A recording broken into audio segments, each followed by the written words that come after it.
Yeah, man. Tomorrow should be nice. Got our hobby box coming in tomorrow.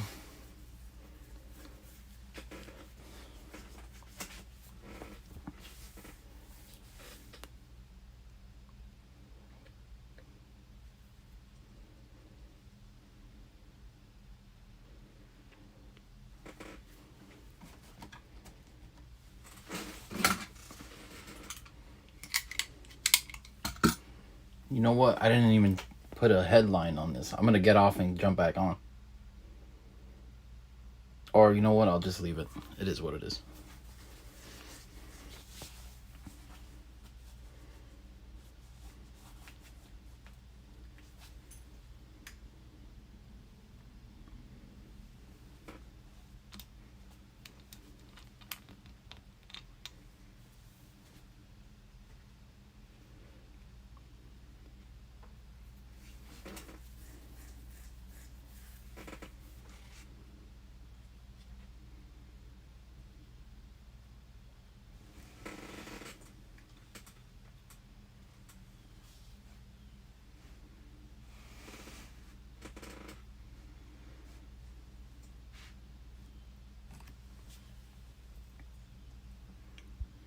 What up? What up?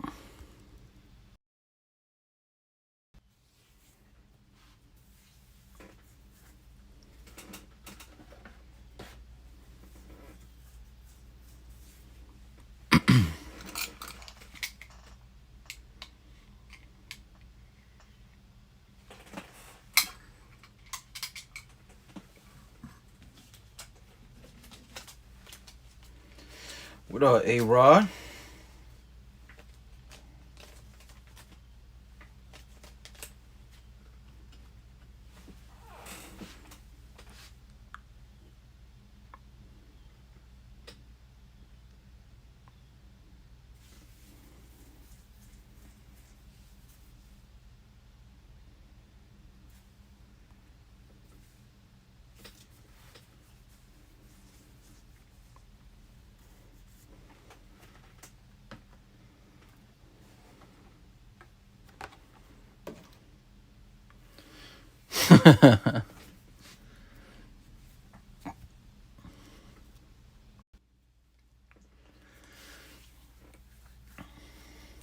Ahman in the house.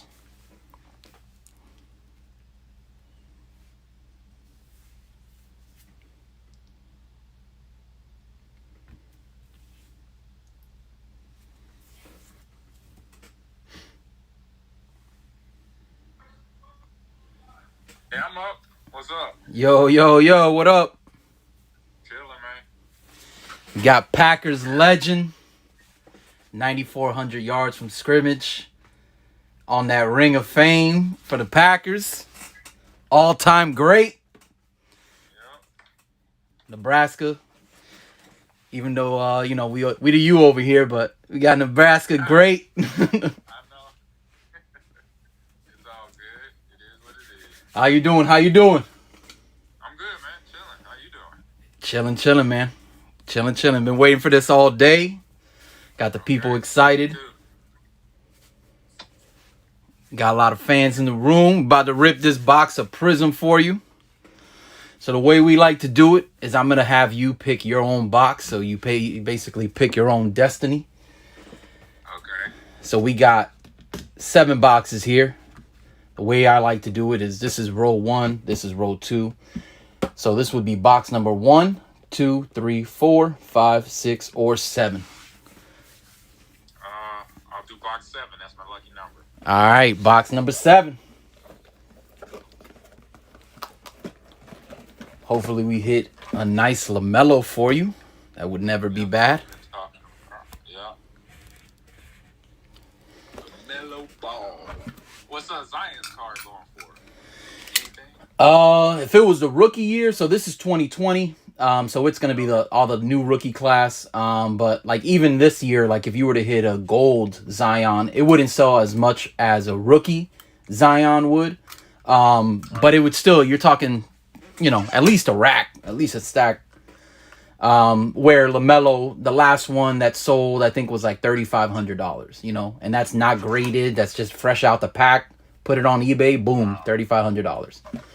Now, if it like, there's always a difference between like these cards don't have numberings in the back. Like you'll see some cards. This is an example. This is a different product, but like you see how this one has a number. It says 291 of 299.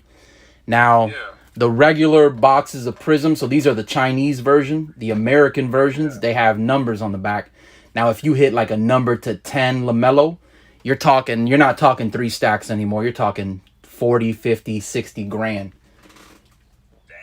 Yeah, you're talking big money. I know a guy that just sold Justin Herbert rookie patch auto for $191,000 yesterday. Justin Herbert hasn't done anything, but it's that whole like people, okay, he's gonna be the next this guy or the next that guy. So it's that hope. That's what they're paying for. They're paying for the hope.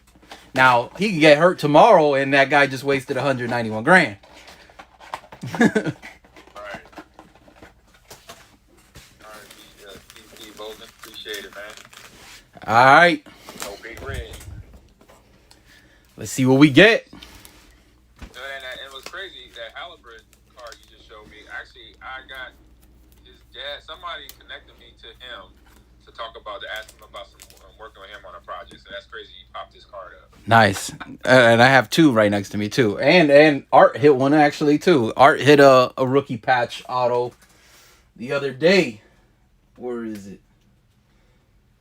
So rookie patch autos are always worth more. So you got the patch and you got the auto. The only thing with this product, like there's a big difference between like this product and then you talk about this product, which is like a $6,500 box.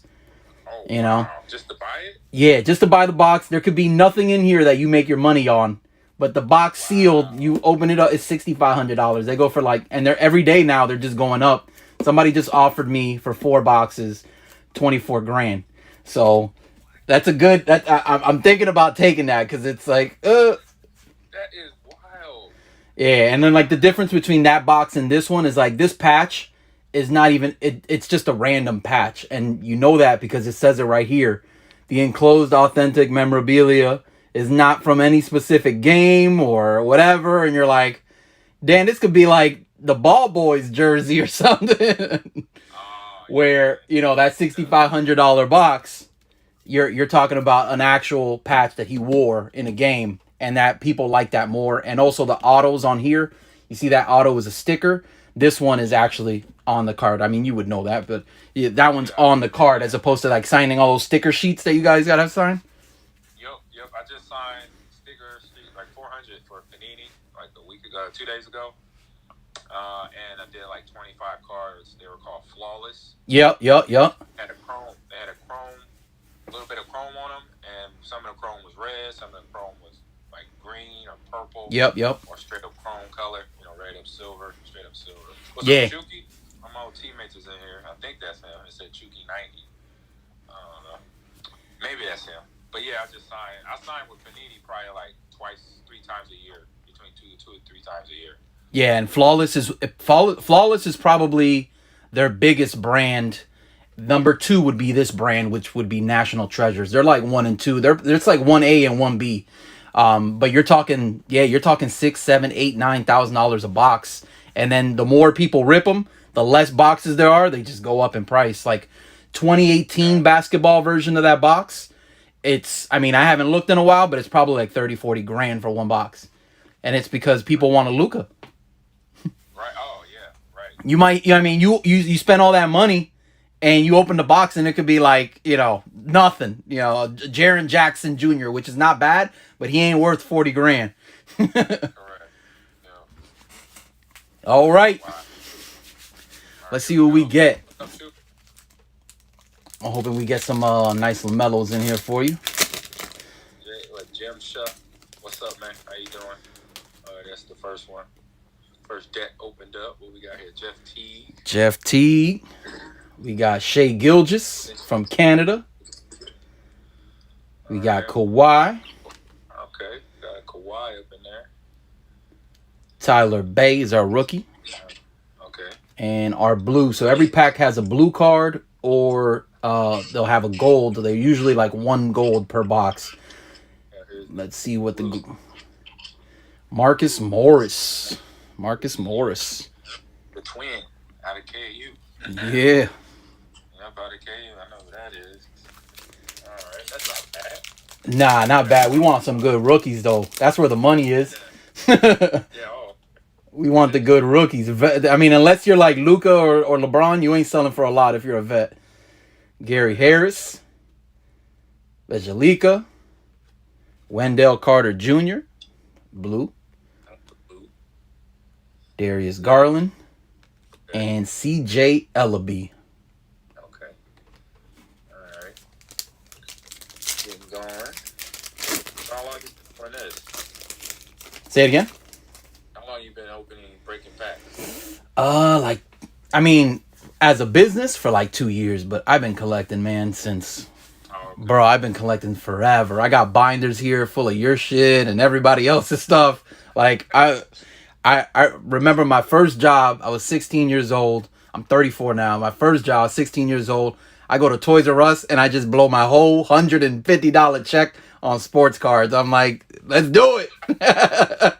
Broke as hell, but I was like, yo, I'm doing it. Right, you were dedicated. I hear you. Yeah, man, I got so many like Kobe rookies and Jordan cards and a bunch of. I'm a Cowboys fan, unfortunately, but and I say unfortunately because it's been unfortunate for a very long time.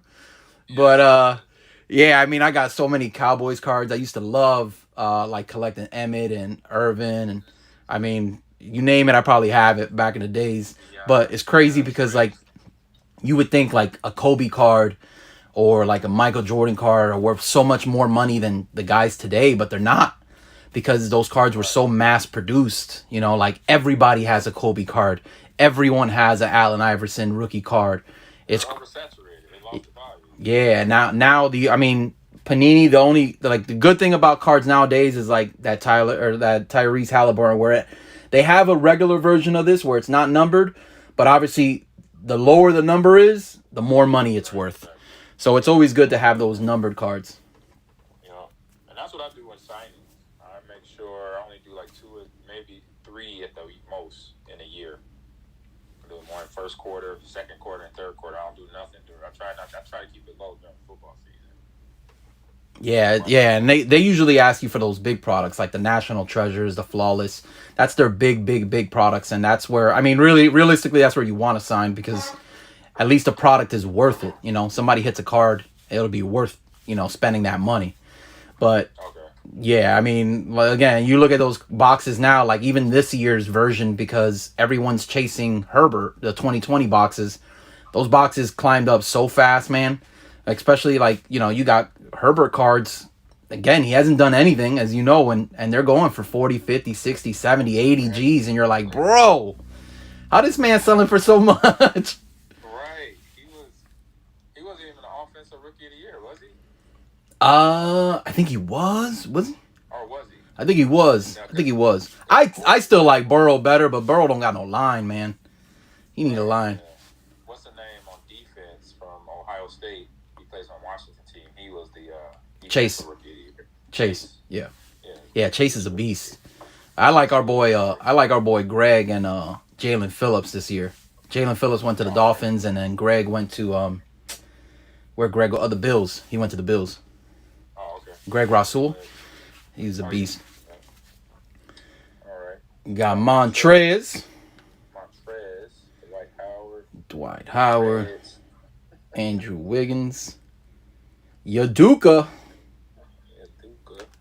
And nice. Splash, bro. Okay. Clay Thompson. Nice one. Little Clay Thompson. I like that. Yes, sir. Dad played for the Lakers back in the day. Back when it was called the Lake Show. The Lake Show. Even I'm from Nebraska originally. And played college there. We got Dellavedova. All right. Malik Monk. Jaylen Brown. Colin Sexton. And our blue. Woo! Ooh, Shaq Daddy. Okay. From Newark, New Jersey. Shaq Daddy. Okay. Love Shaq. Representing the hood. Yes, Newark, New Jersey, boy.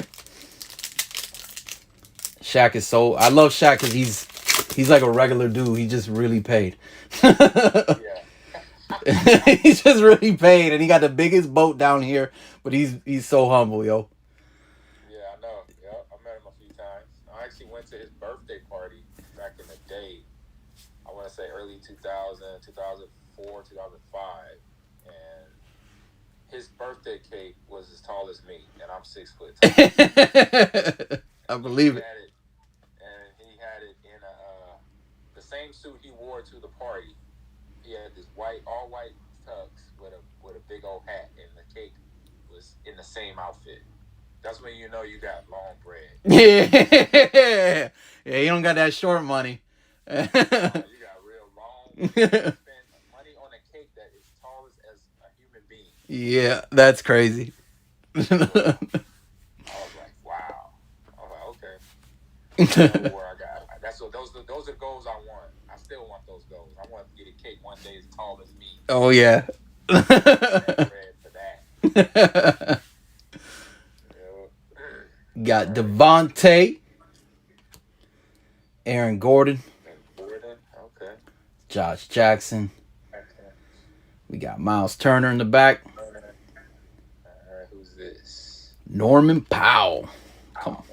Okay. Need something better than that. I'm liking the Shaq card so far. Old school. That's old school basketball. Bojan Bogdanovic. Jordan Poole.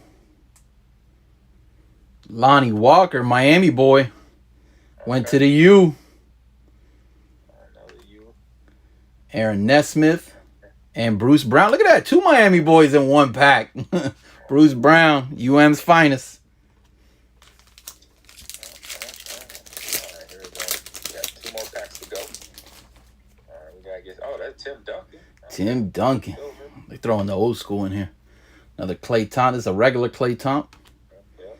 Got Darius. Desmond Bain. That's a good rookie right there. Desmond Bain. He's balling out right now in Summer League. Joe Harris. Joe Harris, the whitest dude in New Jersey and New York. This man balling. That was funny.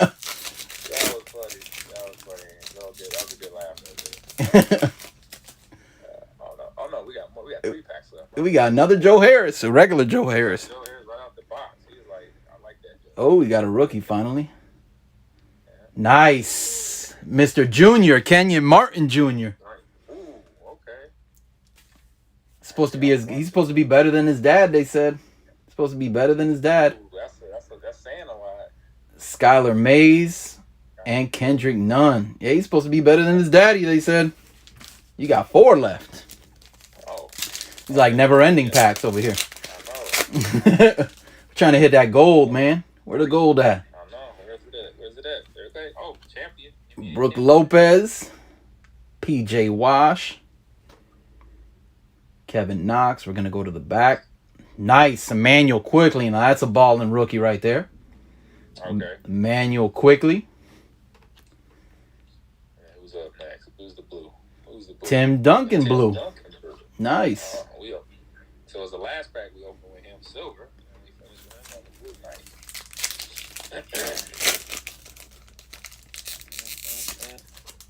I think somebody's trying to follow. I'll follow you back. I think it was 319 or 312, somebody.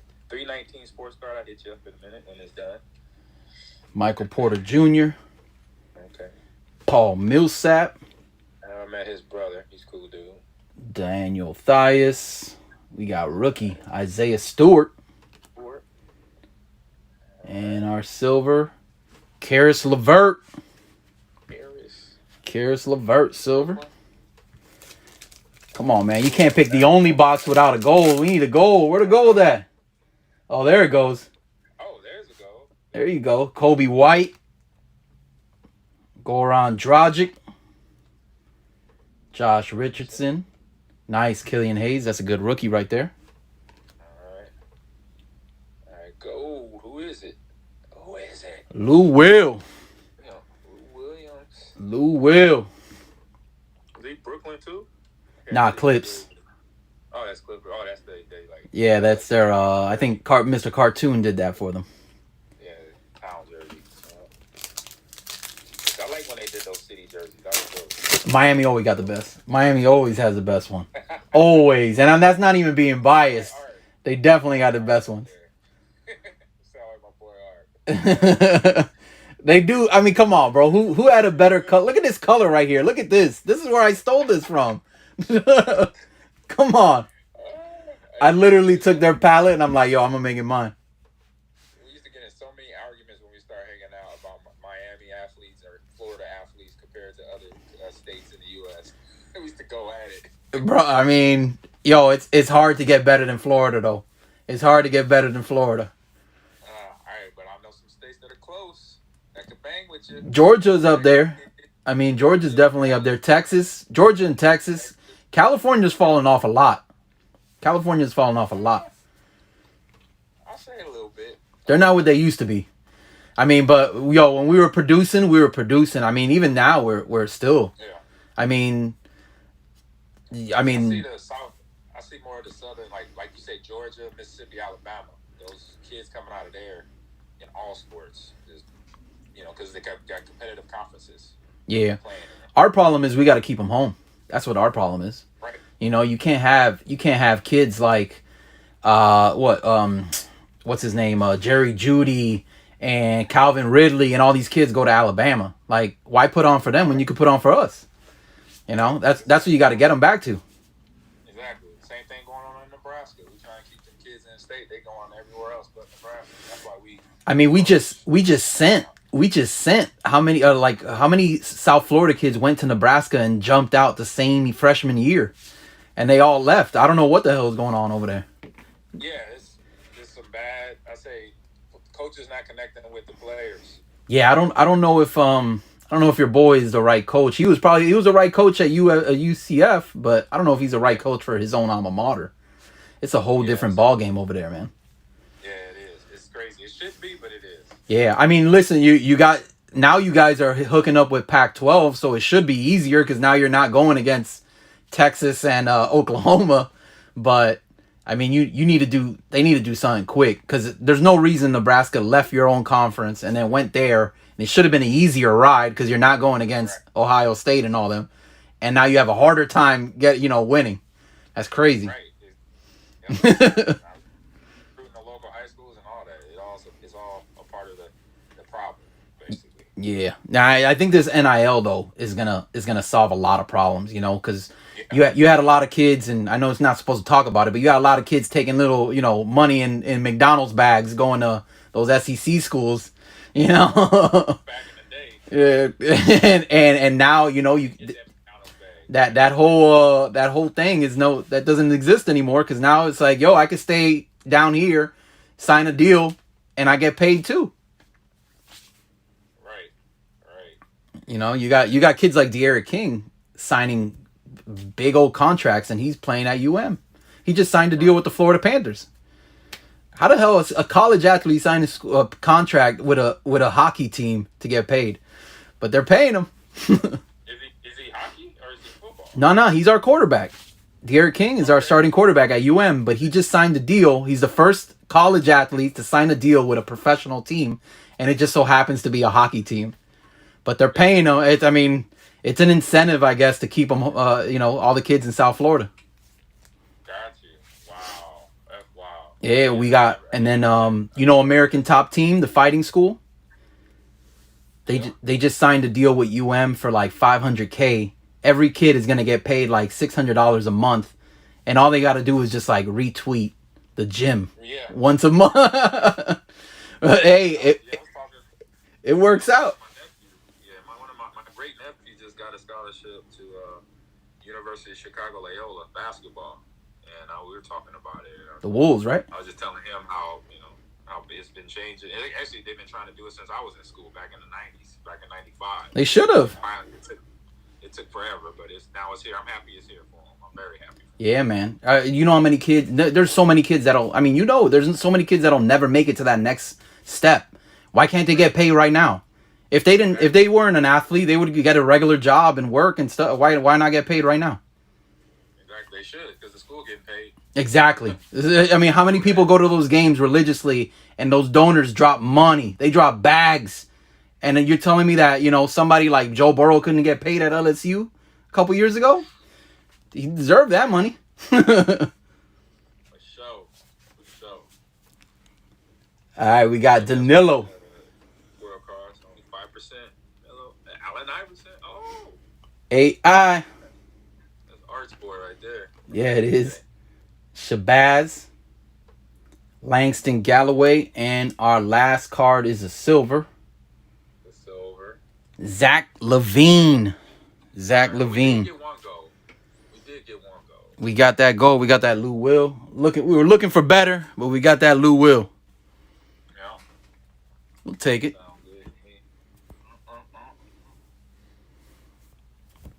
All right. You want to tell the people what you up to? Oh, man. Let's see. I'll answer this question. So, Mom, who's your favorite football team right now? College or pro? You got to ask me that. I would say college. I'm a root for my boys, even though they bad. Football. I'm from there, so I'm from the state, and I played in the state, so I still got to root for the Huskies. But pro, ooh man, it's a lot of teams that I like, and I like the teams because they have quarterbacks that are mobile. So I like the Seahawks. I like the Ravens. The Cardinals are coming up. I like Kyler Murray. He has the same background as Patrick Mahomes because he played baseball as well. So that you're gonna see some. I think he's just starting. And I like my old team, the Packers. They, with being Aaron back in that helm for one more, even though it's just one more year, he's special. I knew that from the day we drafted him in 2005 that he was going to do some big things. And then I say, just off the running back on the team, I like the Tennessee Titans because Derrick Henry, that's a grown ass man right now. I like him a lot. I like how he gives it to everybody on the football field for sure. But yeah, those are the few teams I like. I'm a sports fan too. So, so what I'm doing now, I'm coaching. I'm actually I've been coaching high school football for about 10 years, but now for the last 2 years, I've been coaching esports at Lakeland University in Sheboygan, Wisconsin. So yes, esports, competitive video games. That's what I coach. And actually, our training camp starts next week, Monday. So in less than 7 days now. And it's no different than me coaching football. I coach baseball, basketball, and track. I mean, so it's no different than coaching those sports. Still coaching teamwork, being accountable, showing up to practice on time, ready to go, and getting ready to and trying to win games, get past a loss, going on over film review, breaking it down. So it's no different than traditional sports. It's just another platform. And then I stream on Twitch. I'm on Twitch, Ahman Green TV. If you follow me already, you can follow me now. You see all my past posts. I've been doing a charity stream, but you can follow me on Ahman Green 30, but Ahman Green TV on Twitch. And then I have a Gamers Lounge. I have a podcast. It's called Ahman Green Gamers Lounge Podcast, where we sit there and just talk about video games. What's going on in the world of video games, competitions, the leagues, the NBA 2K League. We talk about Overwatch League, and then stuff going on trending in the world of esports or video games. As we know right now, the A-bomb went off in Activision Blizzard, so we've been talking about that for the last couple of weeks. What's going on with the lawsuit there, and the victims there, and then everybody coming out supporting the CEO stepping down because of what's about to get laid down on them in the video game world. So it's just interesting, and we have those conversations in my podcast, and then we talk about other game releases, stuff like that, what's on stream. We got all these streaming apps, Hulu, Netflix, Amazon Prime. Some hot TV show out there that you're watching. I know I just finished off Cocaine Cowboys on Netflix. That Miami boy. Yeah, I know. I'm down here, and then my boy Art says, "Hey, John Jay." He told you about that John Jay? I gotta ask him about that. John Jay's baseball player. His dad was on in Cocaine Cowboys. His dad was one of the main guys. Oh, okay, gotcha. Not for anything good, but Unfortunately, right. That was in that documentary, right? That logo. So we talked about that on the show, and then I'm getting ready to do some more podcasts for the football season. So, and they're gonna be football podcasts. So watch me on my Twitter and Instagram. They're both the same handle. I'm on Green30, so I'll be posting about that real soon. I got two. Actually, one for sure is a Packers show, and then another one is gonna be a football-esque show. It's gonna be a little bit of everybody: Packers, Seahawks, Lions, Tigers, Bears, a whole bunch of players on there with me, talking football, talking sports rivalries, college sports rivalries. Who's the biggest college rivalry? Who do you think? Name me top 3 college rivalry. Top 3 that I like. I say I'm gonna go off what I grew up watching. All right. If you know what I'm thinking. If it's not up there, I'm gonna be mad. No, I know it's up there. So I'm gonna go number 3 is gonna be because it's just where I'm from, where I grew up, and what I watched on college football. I'm gonna start with. It's gonna be. I'm gonna have to say Nebraska, Colorado. Okay. And then Nebraska. It's gonna be all Nebraska. I'm just gonna let you know. Oh. Nebraska, Colorado, Nebraska, Oklahoma, and then Nebraska, Miami. Okay. Top 3 right there. Okay. I mean, I'm biased too. I think I got Miami FSU at the top. Miami FSU has to be at the top. Miami Notre Dame is up there. I mean, Miami Notre Dame has to be up there. I mean, back in the day, they would go at it. It was some games. I mean, even recent. I went to the 2018 game, which was where we blew them out like 52-14 or something. That was the year that we were ranked up. Down here? Yeah. It was down here because 2017 was up there. We were getting drilled in the first half. Second half, I don't know what happened. A light clicked. We almost won the game. We lost by like 3 points. The rest of the season, we went undefeated. Won the bowl game, the whole 9 yards. Next season, we rattled off those 9 wins. We get to the Notre Dame game. I think we're ranked 7th. They're ranked 1st or 2nd. We obliterate them. I mean, it was like 52-14. I went to the Orange Bowl games, and even that night felt like those Orange Bowl nights. And the fans were back to the Orange Bowl days. As soon as the bus pulled up for Notre Dame, the guardrail, someone grabbed the guardrail, threw it at their bus. And the dudes from Notre Dame's were like, yo, we were scared shitless because we ain't never seen anything like that. And I'm like, they knew it was real at that point. They ain't about that life. Most of the kids that go to Notre Dame. Yeah, no, they definitely not about that life. They don't know. I knew. I grew up. I was born in Nebraska, but I grew up in Los Angeles. Not far from. I was in South Central, not far from Crenshaw and Dorsey High School, which was all Crip territory. Yeah. Rolling 60. Not far from. Yeah, Rolling 60. Not far from Compton, and I got friends that grew up here in Miami, so I know about Hialeah and other areas too. Talking to them and my teammates too. So yeah, when they get off that bus, you got the gate flying at you. No. If they're not in the right mindset, they're gonna be like, "Hey, coach, this got something going. I'm not right." Yeah, no, they checked out. And what's crazy is, their starting quarterback, I forgot who it was. He ended up playing at UCF. That's how bad we destroyed his whole soul. Their backup quarterback was Ian Booker that year. We destroyed him. Like, we concussed his ass. He's on the bench. They had to put back the other dude. I think it was Wimbush. They had to put back the other dude. And he was like, bro, more? They had enough by halftime. I saw so many fans leave because by halftime, we were up by 30 points. And they're like, nah, this isn't going to end well. Yeah. So, I'm going to be doing that podcast later in the season. So, my top 3 or 5 would get a lot better than what I had right there. So, Ohio, Michigan's another one. Yeah, Ohio, Michigan. And then I see East Square cards at Florida and Georgia. Yep, I know that's a big one. Yeah. UCLA, USC. Yeah. That's another big one. Big ones across the Army, Navy. Even it's not Army, Navy. The game, Army, Navy doesn't carry no weight in the game, but it's just fun to watch That's a good one though. I got to make it up there one day to West Point, me or too. Yep. that's definitely a good one. Yeah, so we'll be doing that later this season. So follow me on my Ahman Green 30 on Instagram and Twitter to see when I'm doing that podcast as well. So, and just playing video games, right? Hanging out.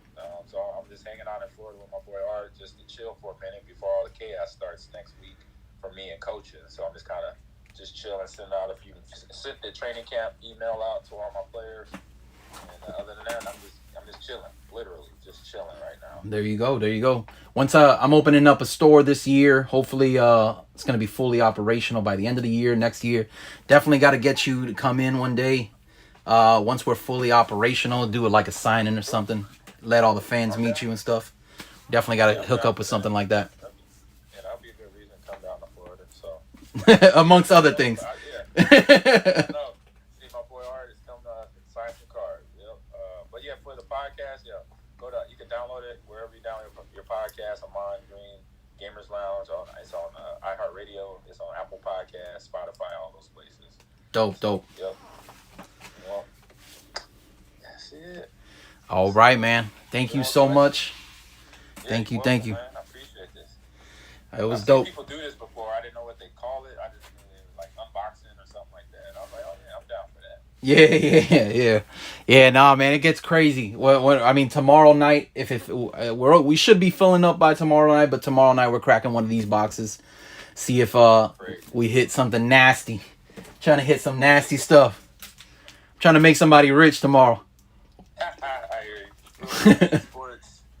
E Square Car says, how was the first Lambo League? You see, my first Lambo League, it was in 2000.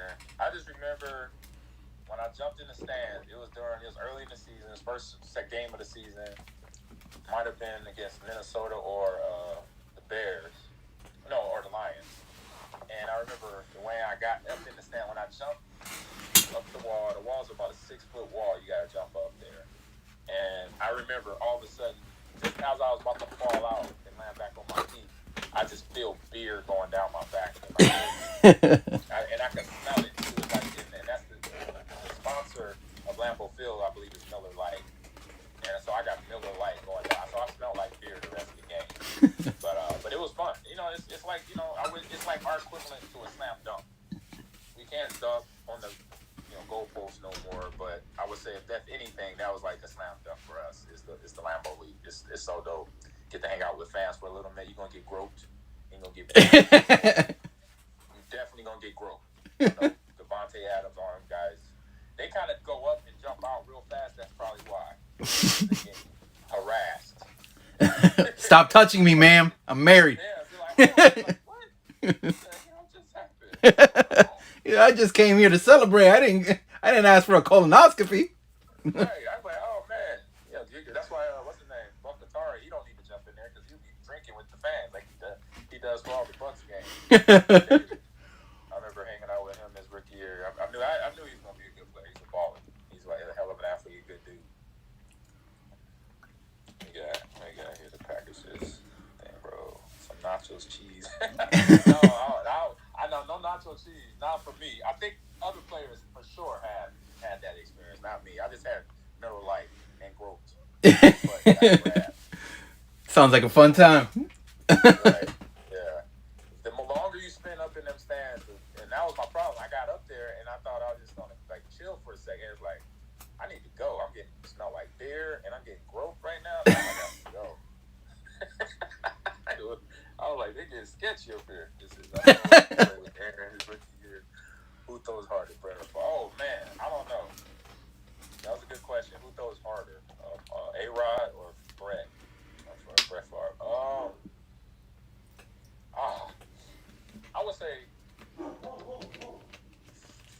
I would have to say Brett because I know for a fact how many fingers and hands he's broken throwing balls just in practice alone. I don't know about Aaron. Not saying he hasn't, but I knew for sure. Between Donald Driver, all his 4 fingers and 2 thumbs all been broken on both hands.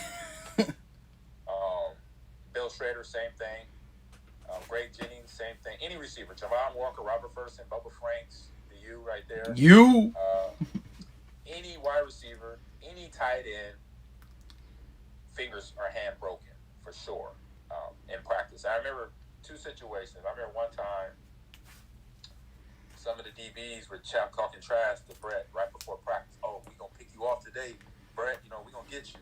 We gonna get you on 7-on-7. We gonna tear you up. You gonna have picks all day. He's like, okay, come get that. Come get this smoke. And I remember one. It was like an 18-yard comeback to I think it was to Javon Walker, and he cocked back. And when he threw the ball, I thought because my route went right under Javon's route, and so I thought the ball was coming to me. So I threw my hands up. But I heard the ball fly past me. And so I say, nope, that ball's not for me. Let me put my hands down. If I try to catch this ball, all my fingers and gloves is going with this ball.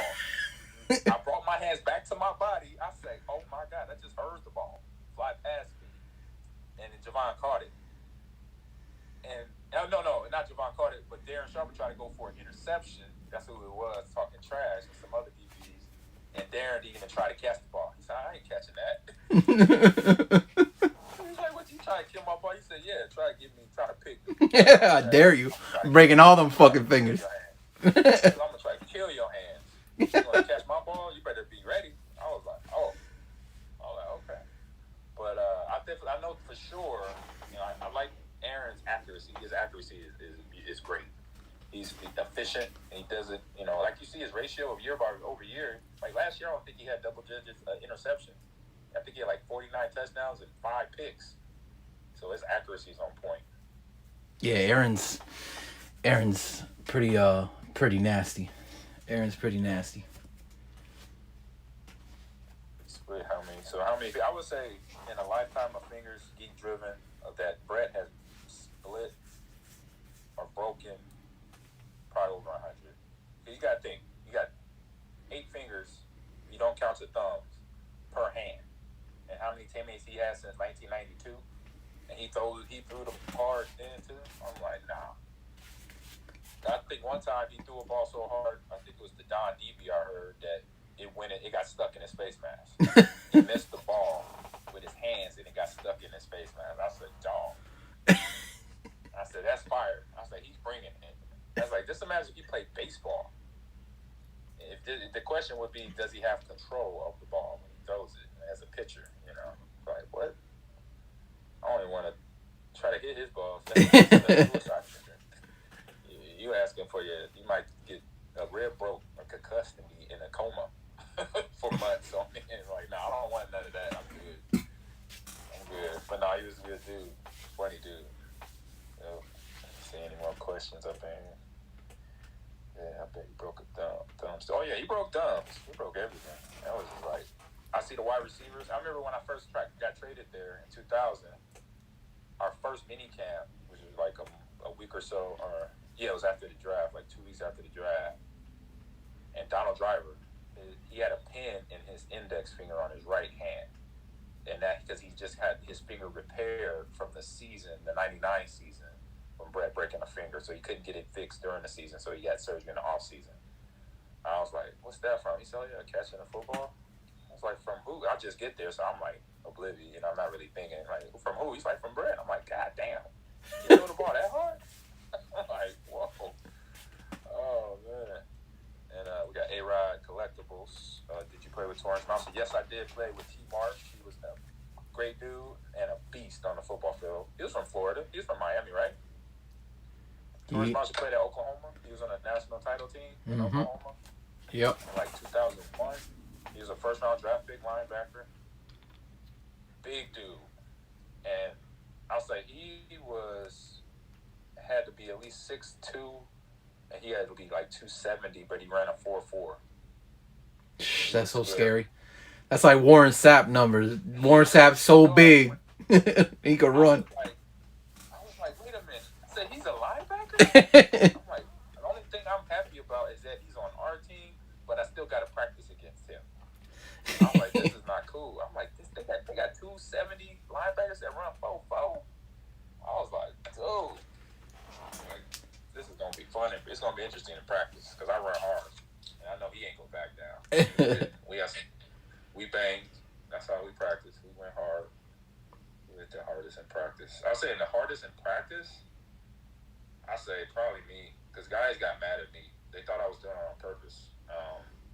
But I say Torrance was a hard hitter on defense. Nate Wayne, Gilbert Brown, because he was just big. Sometimes you just couldn't miss him because he's so big, sitting in the A and the B gap. I think Vonnie Holiday, we had a big D tackle. He played at North Carolina. I think that's it. They were probably the hardest thumpers that we had. Yep, ST. I played. You know what? I don't think I played. We played the same time, but every time our teams played, I didn't play. Because in 2005, Sean and Washington came to Lambeau, but that's when I tore my quad. And I think and another time was 2007, and I was in Houston then, so we missed. It would have been interesting, though. You don't end up like that punter in the Pro Bowl. Oh, no. Man, I was at that Pro Bowl. I was on the sideline. Yo, he obliterated, dude. God, dog. I was like on the talking to the punter, like, what was you thinking? Why did you want that smoke? What's funny is if you watch the video. What possessed you to think that you were going to go head? Oh, my God. I was like, you almost died that day. I felt bad. I was like, oh, my goodness. He about died. He about killed this dude. And it is funny because he gets hit and he gets up and he goes run to Sean and he goes, hey, man, nice hit. It's like, you got blasted, bro. Like, dude, you could have died. Your heart could have stopped. It was funny because I was like, oh, my God. He destroyed. He walked through him. Yo, he blew him up. He was special. He blew him up. He was special. He was special. Yeah, I mean, you could tell in college he was that dude. He was that dude in college. Yeah, because I watched all. I made sure when he was there, and they had him, and I know that's when I don't think he played with him, but it was like right before him that Andre Johnson and then Bobo and them were there. Reggie. Yep. I mean, Kellen Winslow. Yep. I mean, we had a squad, bro. Clinton, McGahee, Frank Gore. Ball out. And then when I heard about Sean T and I started watching the game, I said, I'm tuning in just for 26. To see who he feels today. That 03 game against FSU was he single-handedly won that game. Was that a receiver or a running back he hit? Oh my God, that was a receiver. I forgot who it was. It wasn't Ron Dugans. It was somebody else. That's my favorite hit ever. He blasted the dude. The dude did 2 front flips. I was like, oh my God. That's like he's dead. That man did 2 front flips. Right. When I was in high school, I played middle linebacker. I had a hit like that on a quarterback. And the same thing that I said then, and I said when Sean T hit that dude, I said, I think he's dead. He can't get up from that. Yo, he blasted that dude. Yo, and that was the one thing. Like so we met at the Super Bowl in 2004. So right after the 2003 season, when he was coming out, me and my boy Art, and then him was all there. Nick, Art's cousin, a few other guys, and then he got a picture on his Instagram too. He posted it up there, and that's when I met him. And I was just like, "Hey man, come do your thing. I know you know what you're doing." I was just excited because when you know a good player is about to, do some things, some good things in the NFL, it's just like it's respect, straight up respect, because it's gonna come down. You don't know when it's gonna happen. Just be prepared. That dude was built different. Like his body was just stupid. Like it was like a video game for real. That dude was built different. He never got tired. He would jog from Washington's facility to his house. That was his way to get back home. He would drive there, leave his car there all week, and then jog back and forth. Yeah. That was his conditioning. So he never got tired. Never. That dude was built different, boy. Special dude. Good times in Houston at the Super Bowl. Yeah, we did. For sure. Thanks for giving the card. Oh, yeah, no problem. A-Rod Collectibles. Yep. Hey, watch me on my stream on My Green TV. I'll be back home on Wednesday night, so I'll be back streaming again. I streamed Call of Duty, Halo, Madden, Apex Legends recently, and a few other games. I got Marvel Avengers too. I play everything. I have fun with it. So, any other questions?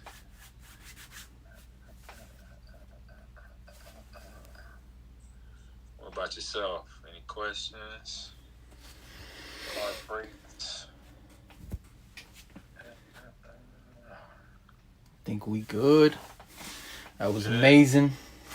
Yeah, we definitely got to link up once the store is open. Get you back down here next year, man. Yep. Yeah, hit me on Insta. You can send me messages. I know Art we talked to. We could schedule something out for sure. I can come down here. Yeah, for sure, man. Definitely got to get you down here. Yeah. Make it a nice big event. Get all those Packer fans in South Florida. Yeah, the very few. Them and Husker fans, the very few that are around here.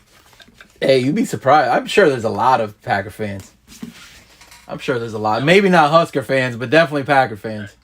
Yeah, maybe not Husker, but definitely some Packer fans. You got Packers fans everywhere, especially when they can't, you can't even buy a ticket to the damn game for like 30 years. That shit's crazy to me. They got the longest wait list ever. No, it's longer, man. ESPN wrote a story on it. This dude from ESPN, I can't remember who the writer is, but he said that he went, I think it was like early 2000. He went and put his name on the list just for shits and giggles because he wrote a story about it back then. And then he wrote a follow-up story like 2 years ago, and he's like, bro, I'm not even at the top of the list yet. I'm not even the top 200 yet to get into season tickets. He's like, you could literally put your name when you're a kid, and you probably won't get tickets until you're like in your 30s. I was like, that's insane. All right, that's about right. The Packer fans are everywhere and are obsessive about that team. They got nothing else. I mean, let's be honest. They got nothing else besides the Bucks now. But I could vouch. That's facts. They got nothing else. So that little ass stadium is theirs. They are not letting that bitch go. I've been in Wisconsin since I got traded there, so 21 years, and I'm from the Midwest anyway. So we got in about 2 months, it's gonna be nothing but snow and like 30 degrees. Yeah. From now until next May. So yeah, that's what they got. They bet that Green Bay Packers football is what keeps them going. I know the Bucks just won the world championship in basketball, but trust me. Oh no. No, it's all about the Packers. The Packers win the Super Bowl this year for this season. That whole state is gonna go insane. Yeah. Bonkers. Yep. I'll see. If you bring Torrance, A-Rod Collectibles, that'll be dope. Tell him I said what's up if you see him. But yeah, they will lose. They're mine. Yeah, I could only imagine. That's all they got. Down here, we win something. It's like, we done it before. The Heat win. It's like, I don't think a lot of people cherished LeBron being here and us winning those 2 championships. Like, because we just did it with Dwayne, and he did it basically by himself because Shaq was already kind of over the hill. And, we did it. We went crazy. And then 2010 comes, and we get LeBron, and we win 2, but I don't think we cherished it as good as it should have been cherished because we just got so spoiled going 4 years in a row. And it's like now, like, I think the only way to set it off is if UM won a national championship again. I think that's the only thing that would bring this city down. Like, they would get down. Oh, yeah. Because we've been dying for it. For sure. We've been dying for it. I grew up when I was a kid growing up in LA and watching ESPN. That's, I'm watching, it's Michael Irvin and then Dan Morgans of the world. Back in the early 80s. And then later, before I got to high school, I'm watching, who was it? It was Lamar Thomas. Yeah. Gino Torretta. Yeah. The quarterback. Yep. And then a little bit of Ray and Warren. Warren there, The Rock. They had it's just sick because the way they played, the way they hit, just like, and the speed they had. I was born in Nebraska. I lived in Los Angeles. I was like, man, I missed the Miami game because I knew watching the Miami game, somebody was gonna get rocked. Somebody was gonna get blew up, and that's what football is about. Even though it's changed, the rules change, and you can't, certain hits you don't. You can't sneeze on the quarterback now. Right, you got to sneeze up on the quarterback, which is good. I'm all for that. I'm a player, trust me. I lived that life. I was there when those rules wasn't there, trust me. So I respect that. But to see it, though, it's still like, that's football. You get busted in the chest, what you going to do about nothing? Yeah. You got to get up and go see if you can come do it again to that. Return the favor. That's how I was. That was my mindset. Like, John Lynch let me out one play. I said, I got you, folks, 7. I said, don't let me find you. And I did. It's just what it is. You get lit up, like, okay. You don't trash talk, just go. I'll see you. If I don't see you this game, I'll see you another game. We're gonna play again. I'm gonna bring it to you. That's all. I let my actions talk. Let my past talk. Let my helmet pop. I'm like, oh my God, did he just do that to him? Yeah. Yeah, and you play with those big boy linebackers. Yep. Those days were. I mean, they're big and strong now, though. They're way faster now. I feel like. They like speed guys, but there's some few big ones out there. I say, but for the guys I had to deal with. I mean, Ray in his prime was nasty. Lewis, Derrick Brooks, Wade Lewis. Like, Brooksy to me was the thumper of any of them. He, like, when he hit you, like, he probably wasn't as fast as Ray, and he wasn't as dynamic as Ray, but he knew how to play. He was the reason why they got that cover 2D, that cover Tampa 2, because of him. Yeah. He was that middle linebacker that could go and cover the whole middle of the field. So he did have some speed, but he was smart because he knew how to read routes. But not, Ray knew that too. I'm not taking nothing away from him, but he was another breed of linebacker that when he hits you, you feel it. If you ain't ready for the hit. So I made sure myself, all my teammates, any running backs playing in that Tampa game, we'd be like, hey, bro, 55, you better have your mind right when you go into contact with him every time.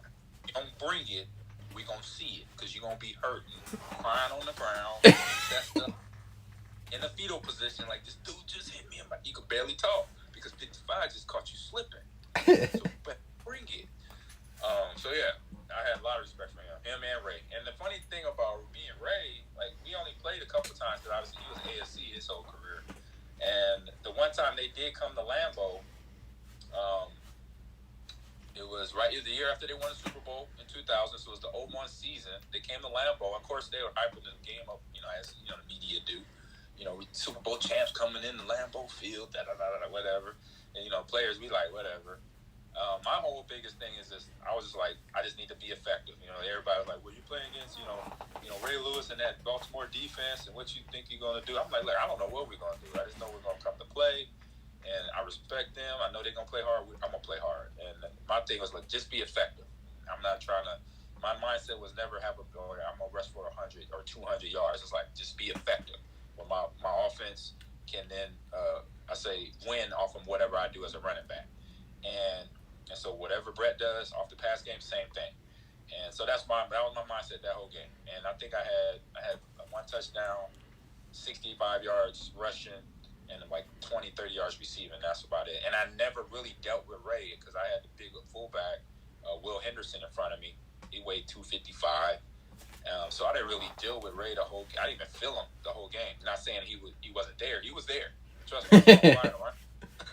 He was there. I was just fortunate. I had a good line. I had good fullback blocking. And Brett was doing his thing. I think we ended up beating him. And he was doing his thing because, when the run game is going, the pass game opens up, and so that's where we was able to get a lot of our points from. So, for sure. Yeah, for sure. But yeah, the rules definitely for football have changed. Oh yeah, you hit a little too hard, personal foul. I would have been fine. I know for a fact I was fine. Everything is targeting now. Everything is targeting. Oh, he launched targeting. I dropped my helmet on a few of them. I got to tell you that right now. I would have been hit up with we call that, when you got fined in the league, I don't know if they still do it, they call it FedEx, so you get a FedEx letter. The following Monday or Tuesday, they'll be like, Yeah, fine. You're like, dang. 15 G's. I got one through my whole career. I walked to my locker. They're like, hey, you got a FedEx. I said, huh? Like, hold up. I'm like, what did I get FedEx for? So I went there, I opened the thing up, I put out the letter, and it said, you know, you have been fined because of you did an illegal block. I was like, a block? A legal block? So I was, you know, me, I'm like, you know, it's money. You know, it's like 50 grand on the line. Let me go back and watch film. I went back, and I found it actually had the timestamp of the video, so you could go back and then, you know, look it over and try to appeal and all that. I said, oh yeah. You got that team cut. Like fast forward. I'm gonna appeal. I went to that thing and I'm like, no. And so what they tried to get me on was an illegal cut block because my lineman was engaged, and when I went to throw my cut block, they said he was still engaged with the defensive lineman. And when I played it back, he wasn't. When I threw, I was like, I know, because I know I'm not a dirty player. I'm not. If somebody's blocking somebody, I'm not gonna hit him. You didn't play for Georgia Tech. Those dudes love cut blocking, boy. Who? Georgia Tech. I know. Miami boys used to hate playing Georgia Tech with that coach's name, Johnson or whatever his name was. This man, okay. He just teaches O-line, yo, just cut block. That's the whole. Like, oh, we're gonna do an option right to the side, cut block everybody, because you could cut block right. Obviously, you know, as soon as you hike the ball, you cut block. Now, once you go down the field, you can't do it. But bro, every single play, you watch any Georgia Tech game from like 4 or 5 years ago, and the first thing they do is cut block, cut block, cut block, cut block, right on the line of scrimmage. But they got that veer offense, don't they? They still running. No, the triple option. They do so they got a new coach 2 years ago. They do a little more throwing now, but but it's not like, I mean, it's definitely more than throwing than it was. Paul Johnson was his name. That's the coach's name. Oh, okay. Paul Johnson. This man, like every single play was a run. 300 yards every game, 5 yards passing. You're like, come on, bro. Yeah.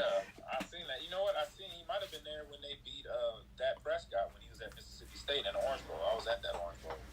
I got it done. Yeah, he was. Yep. Hall of Fame. You know, Orange Bowl Hall of Fame, and that was the game I watched. And everybody was favoring Mississippi State because of their offense and that. But Georgia Tech won that game. They straight up beat them up. Yeah, man. Because if you don't play that offense day in and day out every year, like we got to play them, you know, every year. So we're used to it. We hate it, but you're used to it. But somebody that's not used to running freaking, you know, they're gonna run it every single play, and they're gonna cut block the shit out of your defensive lineman every single play. It's like, bro, come on.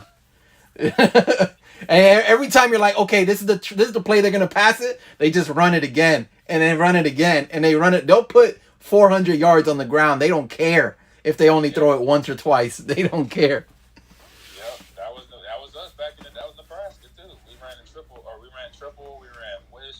We didn't run wishbone. We ran triple option and the regular option out of I formation, and the wing T option too. Ooh, so yeah, I know very sure. Stalk blocking and cut blocking. But yeah, I made sure I checked that film. I was like, now here's my appeal. I sent it to I gave it to it was my agent. I think had to send it in to make it all look nice and legal and all that. I can't remember right now if I won that thing or not. But I was like, nah. I'm gonna do my homework. You ain't getting me for my 50 G's. Yeah, no, it ain't. That's a lot of money. Fuck that. Yeah, I was like, nah, bro. I'm gonna peel it. Let's get it. Oh, shoot. Yeah, no. Now everything is targeted, and that's why like people like Brandon Merriweather couldn't even play in the league, because by the time he was towards the end of his career, he was just getting flagged every other play for targeting. I remember him when he was at New England, and he got, like, in one game, he got 2 or 3 hits. Yeah. And he was like, he threw his hand up, like, what? Like, what am I supposed to do? So what? I want to take his head off. This football. Right. What am I supposed to do? Yeah, because they're like, bro, you can't, you know, he's a defensive wide receiver. He's going down the field. He's like, so what? I'm supposed to let him catch the ball and then I hit him? No. You going down the middle, you're going to get hit. That's what it is. Right. That's what I was saying. Like, when those rules time for them to change their whole hitting style and how you go into contact, how you don't hit guys, and now you got to pull off certain players in certain positions. If they're over the middle, and quarterbacks and all that, so it's gonna take a minute. Yeah, I mean, I get it. At the same time, though, it's like, it's football, man. Like, you know what you sign up for. Now you know. Back then, I get it. Back then, they lied so much, and they hid so many things and shit like that, and that's why they got that class action. But now, you playing in 2021, you know what football could do to you if you get rocked. I think now it's like, bro, if the dude's going down the middle of the field, I'm gonna hit him. Like, you can't say, oh, you can't hit him that hard, or you can't lead with your head. Like, I'm not gonna hit him head on his helmet like that. I get, but if I'm lowering my shoulder and I'm hitting him right in the chest, come on, bro. You can't be saying that he's defenseless. He's catching the ball. The fuck. Yeah. I say, if you hit him in the chest, I believe if you hit him in the chest, you should be okay. Yeah, but they say that if you leave your feet, that's called launching. That too. So it's like, if you don't hit him in the helmet, if you don't leave your feet, you're good to go to smack him in the chest. Yeah, but I mean, bro, if you're going that fast, like, you would think it's instinctive. They want to make sure you don't go down the middle of the field anymore. So they're probably gonna leave their feet and they're gonna rock you one good time. Like when Chad got rocked, bro. When Chad Johnson got rocked, I forgot who hit him. I felt so bad for him. He was concussed. I say one dude that did hit me and it hurt. Actually, I forget because it happened later in my career. But thumper, number one overall thumper. Thank God I didn't play in the AFC. What's that? The AFC North is Troy Polamalu. Oh. What? Running into him is like running into a tree stump or a fire hydrant. You ever hit a fire hydrant or a tree stump? It hurts. It destroys a car. You ever seen in the movies where they hit a fire hydrant, even though some of them, you hit the fire hydrant and the water goes up in here, which truly doesn't happen. That's not real. But if you hit one of them little, like those emergency things. Yeah. And the car wraps around it. Yeah. You see that? That's Troy. He's that little thing that pops out the ground. He hurts. He caught me on a swing route. I was with the Texans. Oof. And I went on a little swing. I checked. It was a check route. We call it check swing. So I check for the blitz. Like, if any linebackers come, and then I get out. I swing out to the right or the left. And I swung out to the right. And Matt Shaw was the QB. He tossed me the ball. And just as he tossed me, I learned how to peek, to see how the field looks. And then look back at the ball to make sure I can catch it and run. Or if I got to catch it and prepare for a hit. So I peeked, and I said, dang. I couldn't tell who it was, though. I knew it was the guy there. I just saw a black helmet, yellow, or black helmet, black jersey. I was like, dang. I said, so when I catch this ball, I got to tuck up. I got to get ready to get hit. So I caught it and got down and still hurt. I was like, oh. God. I was like, oh. I was like, threw the ball. I'm like, I'm good. Woo. I was like, all right, it's going to take a couple plays to warm up. Then I saw who hit me. I was like, that was Palomar. I said, yeah, dog. I was like, he's not going to know. He knows now if he's watching this. That hurt. That hurt. I was like, oh, dude. I was like, okay, another guy I got to be ready for when I go into contact. Because he caught me. I was just catching it. And I thought I made it. That hurt, for real. I was like, if I could do that as a torture method, I could find a pill, put that pain in a pill, and torture you with it, I would do that. That stuff hurt. So, yeah, Troy Polamalu could bring it. For real. He's a beast. Hurt. He's one of them guys that got the rules changed. Oh, yeah. I know Brandon was there. I know Brandon's one of those reasons. I know Sean was one of those reasons. There's so many dudes that could put the hit stick on you. It was a wrap. Yeah. And the thing, like, between him, so Troy and Sean, what I respect about them, though, they hit you in the chest every time, almost every time. They were targeting the right area from day one.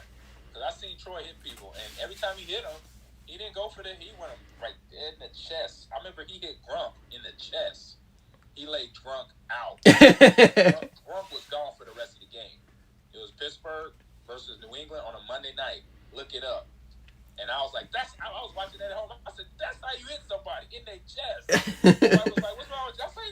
I I'm hyped because he hit him the right way. I said I don't like when guys like go for a knee or go for the hit him low. I'm like, look, this is where I grew up in LA. You hit dudes in the chest, and then you look at them like, what? I just hit you dead in your chest. What you got to say? You be like, and I was like, I got respect for him right there. He busted Grunk and won. He hit because Grunk he's not a small guy. Nah, Grunk's a big dude. That's a big dude. You like Grunk out in the night. You didn't hit him in his knee, in his hip. You hit him in his chest, and he's not coming back to the game. Hey, that's a high five. I'm sorry. I'm not saying hurt people, no, but that's a legit hit. It's fair. It's in the law, in the rule, in between the rules, and he won. It's like, hey, tip your hat to him on that. Beast. Oh, okay. I was like, that's why I'm glad I didn't play in that division. That dude, whew, that would not have been good. Nah, not when you got to take those hits twice a year. I deal with Urlacher, and he was a thumper too. I could get around him because he was in the middle.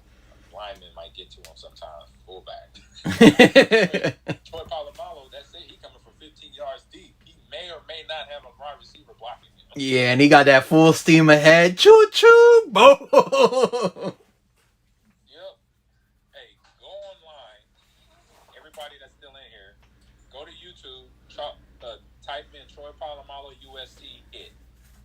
Is when he's like was a freshman or a sophomore at USC. He's on punt coverage. He's a flyer. He hits the punt returner before the ball gets there, or as the ball gets there, or something. I mean, destroys him. Just go. You'll see what he was about in college. it was illegal. It was 100. Right now, he would be ejected for the year. But this was back in the day. This was like whenever he was like a freshman or sophomore year, wherever that was. If he was 2001, 2000, 2002, whatever. It's illegal. But he destroys the dude. I hurt for the guy. He probably changed that man's whole life after that hit. Right, he's like, I'm not playing football. You know when you hit somebody so hard, it's like I'm not playing football. Mom, I'm done. I'm not even coming outside. Don't knock on my door. Tell him I'm not home. Tell him I'm not home. Tell him I'm sick. Tell him, hey, if you knock on my door, we better be playing basketball or baseball. Don't come on my house for that. I don't want none of that. Oh, man. So no more questions in the chat here. That's all right. Yeah, good talk. You got somebody that said, how do you feel about the Packers this year? How do I feel about the Packers? I say now I feel they're going to do something. I don't know what that something's going to be. Because obviously we still got training camp, preseason, to see how the rest of the players come out. I know Aaron, he's not going to play no preseason football, so he'll be ready to go. You just see where he gets on the same page with his receivers and the run game and the offensive line, and to see how that defense holds up. Because they got a good defense, they just got to make sure they do their job. Because I know what I know. Seeing Aaron play for these last 4 or 5 years, he's 100% gonna have like I said, touchdown ratio. It's gonna be like 50 touchdowns to 2 interceptions. He always makes the right decisions with the ball. Just taking a sack to come back the next play to kill you. So that part of it, I know is going to be there. So I'm not saying I'm skeptical. I say I'm optimistic about them. They're going to definitely be in the running for that division again because all the teams are struggling. We'll see. Other than the Bears, we'll see what they got with Justin Fields and when he becomes the starter, what happens. But he still got to go through his. He got to hit the ropes. He got to go through it just like everybody else. Did as a rookie quarterback. Even though Peyton Manning is in the Hall of Fame now, Peyton Manning had 28 interceptions along with 28 touchdowns his rookie year. Yeah. So remember that. So everybody that's great goes through a little rough patch. So I know Bears are going to be looking forward to him, but right now Aaron got one more year, so it's going to be what we saw last year. I don't know about 13-3, but they're going to be in the contention. I'm very excited about that. Still gonna have to get past that team in Tampa though. That's not gonna be easy. Yeah. NFC. Yep. You still got Mr. TV and you got Grunk. Tampa Brady different. Tampa Brady talk with a slang. He wearing golds. That man getting drunk on the boat. Tampa Brady different. That's always been there. He just now he had time to celebrate. Yeah, now you can have fun. They're like, yo. He got that ship. He can let loose. You know, that's how most quarterbacks are. I know Peyton Manning like that. He go hard in the paint. He go hard because he put on that work and he earns it. You know. On the other hand, I just chill and I play video games. And open packs of cards. That's my fun. That's what I do.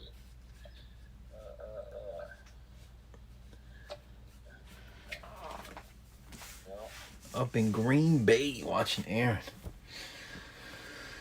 Yeah. I thought that said Germany at first. I was like, damn, this man's from Germany?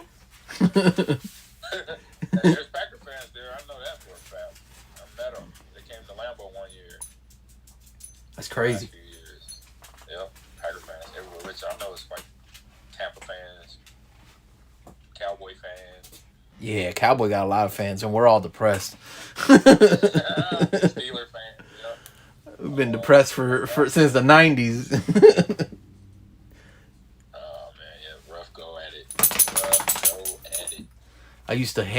I used to love and hate Santana Moss because every time they played the Cowboys, it would be a career day for Santana. I'm like, bro, how you get this? Let this man get 200 yards every game we play.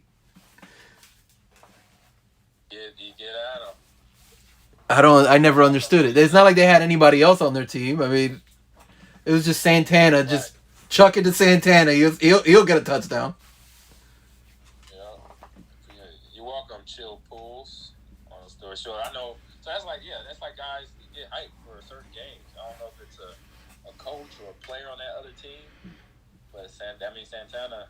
And it's a rivalry within the division anyway. It's the biggest rivalry probably in the NFL next to Packers and Bears. So that probably was part of it. I know that was my hype game. My hype game was really every game, but it was just a little bit more with anybody in our division. So Bears, Lions, and Vikings. Those games were huge. When their fans hate you more, you just turn up more. Yeah, I remember 03 season. We had the Bears on Monday Night Football, and I grew up a Walter Payton fan, and Chicago had just remodeled their Soldier Field. They made it look like, some of the Bears fans didn't like it. They said it looked like a spaceship. Oh my God, that stadium looks so ugly, boy. That stadium looks so ugly. It's bad when the fans are talking about the stadium. They like, man, it looked like a spaceship landing on Soldier Field. What was they thinking? It was funny hearing that. But that game, so that year when that happened, I found out like in the locker room that the '85 Bears, because that was the first game in the stadium that year, it was being reopened. And so I was like, what? The '85 Bears going to be on the field during the first half and halftime. So at least I didn't get to actually shake their hands, but I saw, Richard Dent, I think Wilbur Marshall, Jim McMahon, a few other people, and then Connie Payton Waters, the wife, was there, because he passed away. And, his son played at the U. Yep, his son, Jared, who I know. I haven't talked to him. Actually, I haven't talked to him in a couple years, but we're good buddies. And, but yeah, it was just, knowing that they were on the field was like hype, was all I needed to go. That was one of the biggest reasons I went off on that night. Bears are in the state. I gotta show up. I gotta show up. I gotta come play. Hey, like, what's up, old heads? I just like my head. I didn't say nothing. I just did my thing. I rolled out on them, and we had a good game. Had a really good game, but it was all because they was out there. I was like, oh man, because Walter would want it. You gotta play hard. You gotta go do it. For sure. Like more between the Bears and Vikings. I'm like, what do I dislike more? I don't really dislike. See, I just did this interview with Brian Urlacher, and we both even said it. Like, it's not really a dislike between players. It's the organizations and obviously the fan bases that make it potentially violent at halftime or before the game, whatever. For us as players, it's our job, for one, and we love to do it, which I did, so it was no really hating other players, because we knew what each other went through in training camp, getting ready for the games. We're hitting, we're some of them are not even fully healthy when we play each other. So it was more a respect thing. But I know for the fans, that's a whole nother conversation. I know fans in terms of Packer fans, Bear fans that despise, they hate each other for real. I'm like, why y'all hate that? Like, I think as bad as that is, college might be even worse. Like college might be worse. Like those Auburn fans hate Alabama and vice versa. Like they hate them. I remember, I forgot who it is, but there was a recruit that I think he was from Auburn and he went to Alabama and his family had a business in Auburn. Literally they went out of business because all the locals said we're not going we're not going over there anymore. Like it was that serious. They're like, "Oh, you left to Alabama, which is in the same state, like down the road? Bye-bye." no surprise. Crazy. Yo, AG, I'm not going to. Aaron's not playing this weekend. Yeah, he probably won't play. He'll still be there though in the stadium. No, they still got to be on the sideline.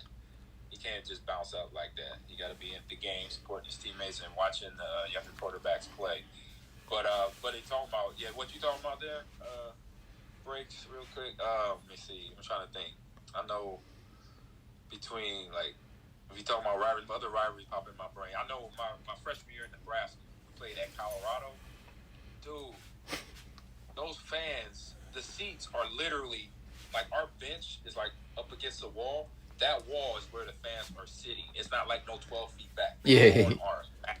They right there. Like fans are yelling at me, and I'm spilling their spit. Back of I said I can't do nothing. I gotta just listen to this, or I gotta feel this spit come on my neck. I can't do nothing. You suck, Ahman. Da da da da. And we destroyed them. We kicked their butt. I think it was my freshman year. First play of the game, I went 60 yards for a touchdown. I was like, and I'm like, they still talking trash. Yeah, why not? They get beat up. We beat them. I think we beat them like 50-14 or something like that, or something. We beat them. They still tell you suck. You're like, what? we watching the same game. We suck. Really make this team that we're your team. It's like whoa. And then you want to talk about pro fans that are crazy. I had a friend a few years ago. I had a friend from college. Somehow she went to a Philadelphia. Oh my God, I knew you were gonna say that. Yep. And she wore, I think she was there for, I can't remember what was her team, but it wasn't the Eagles. And as she walked from, they hate everybody. To the, between getting food thrown on her. Yeah. I was like, dude. And I didn't know Philly fans at that time. I didn't know they were that bad. No, they're probably one of the worst. They the worst. They got a. When I found out my rookie year that they had a judge quarters in the stadium, what's the old veteran stadium? Yeah. They had a courthouse in that piece.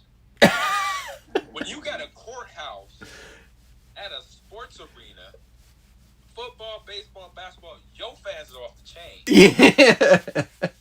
When I knew that, I was like, oh my God. I remember, and we played my first year my rookie year. We played the Seahawks. I was on the Seahawks. We played the Eagles, and that's when I found out. And I remember going that whole week, getting ready to go out to Philly. Cortez Kennedy, he's like, "Come on, come here." He's like, "Hey man," he said, "Be careful when you walk out on the field from my locker room." I was like, "Why?" He's like, "The fans in Philly are crazy. They throw C and D batteries at the opponents." I said, he said, "Put the helmet on, young buck, when you walk out the locker room." I was like, C and D batteries. He's like, "Yeah, I'm not lying." I'm like, "Okay." I was like, and sure enough, I said, "Hey, I'm not taking it for granted." Click, click. Walk out the locker room, army with my helmet on in the stadium.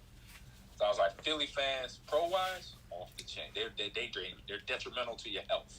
Yeah, man. I remember seeing that when they won the Super Bowl against, and then the game before, I think it was an NFC Championship game, they played the Vikings. And after they had won the game, So it's not like they lost and now they're sore losers. They won the game and there was Viking fans leaving and they're throwing beer and shit at them, food. I'm like, bro, like we have to fight. I'm gonna have to fight everybody here.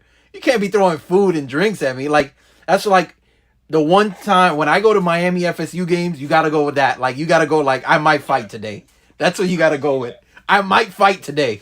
I've seen a lot of FSU Miami games when I was a kid growing up. Yeah, I can see that going down. It's bad. It's bad. I mean, Miami FSU is bad, but it's like you gotta go. You gotta go with that mentality. Like you can't go and be like, oh, I hope something doesn't happen. You gotta go with like, if something goes down, I'm ready. I got the brass knuckles in the bag. We fucking somebody up. You gotta make sure whoever you with your people that gets down. Yeah.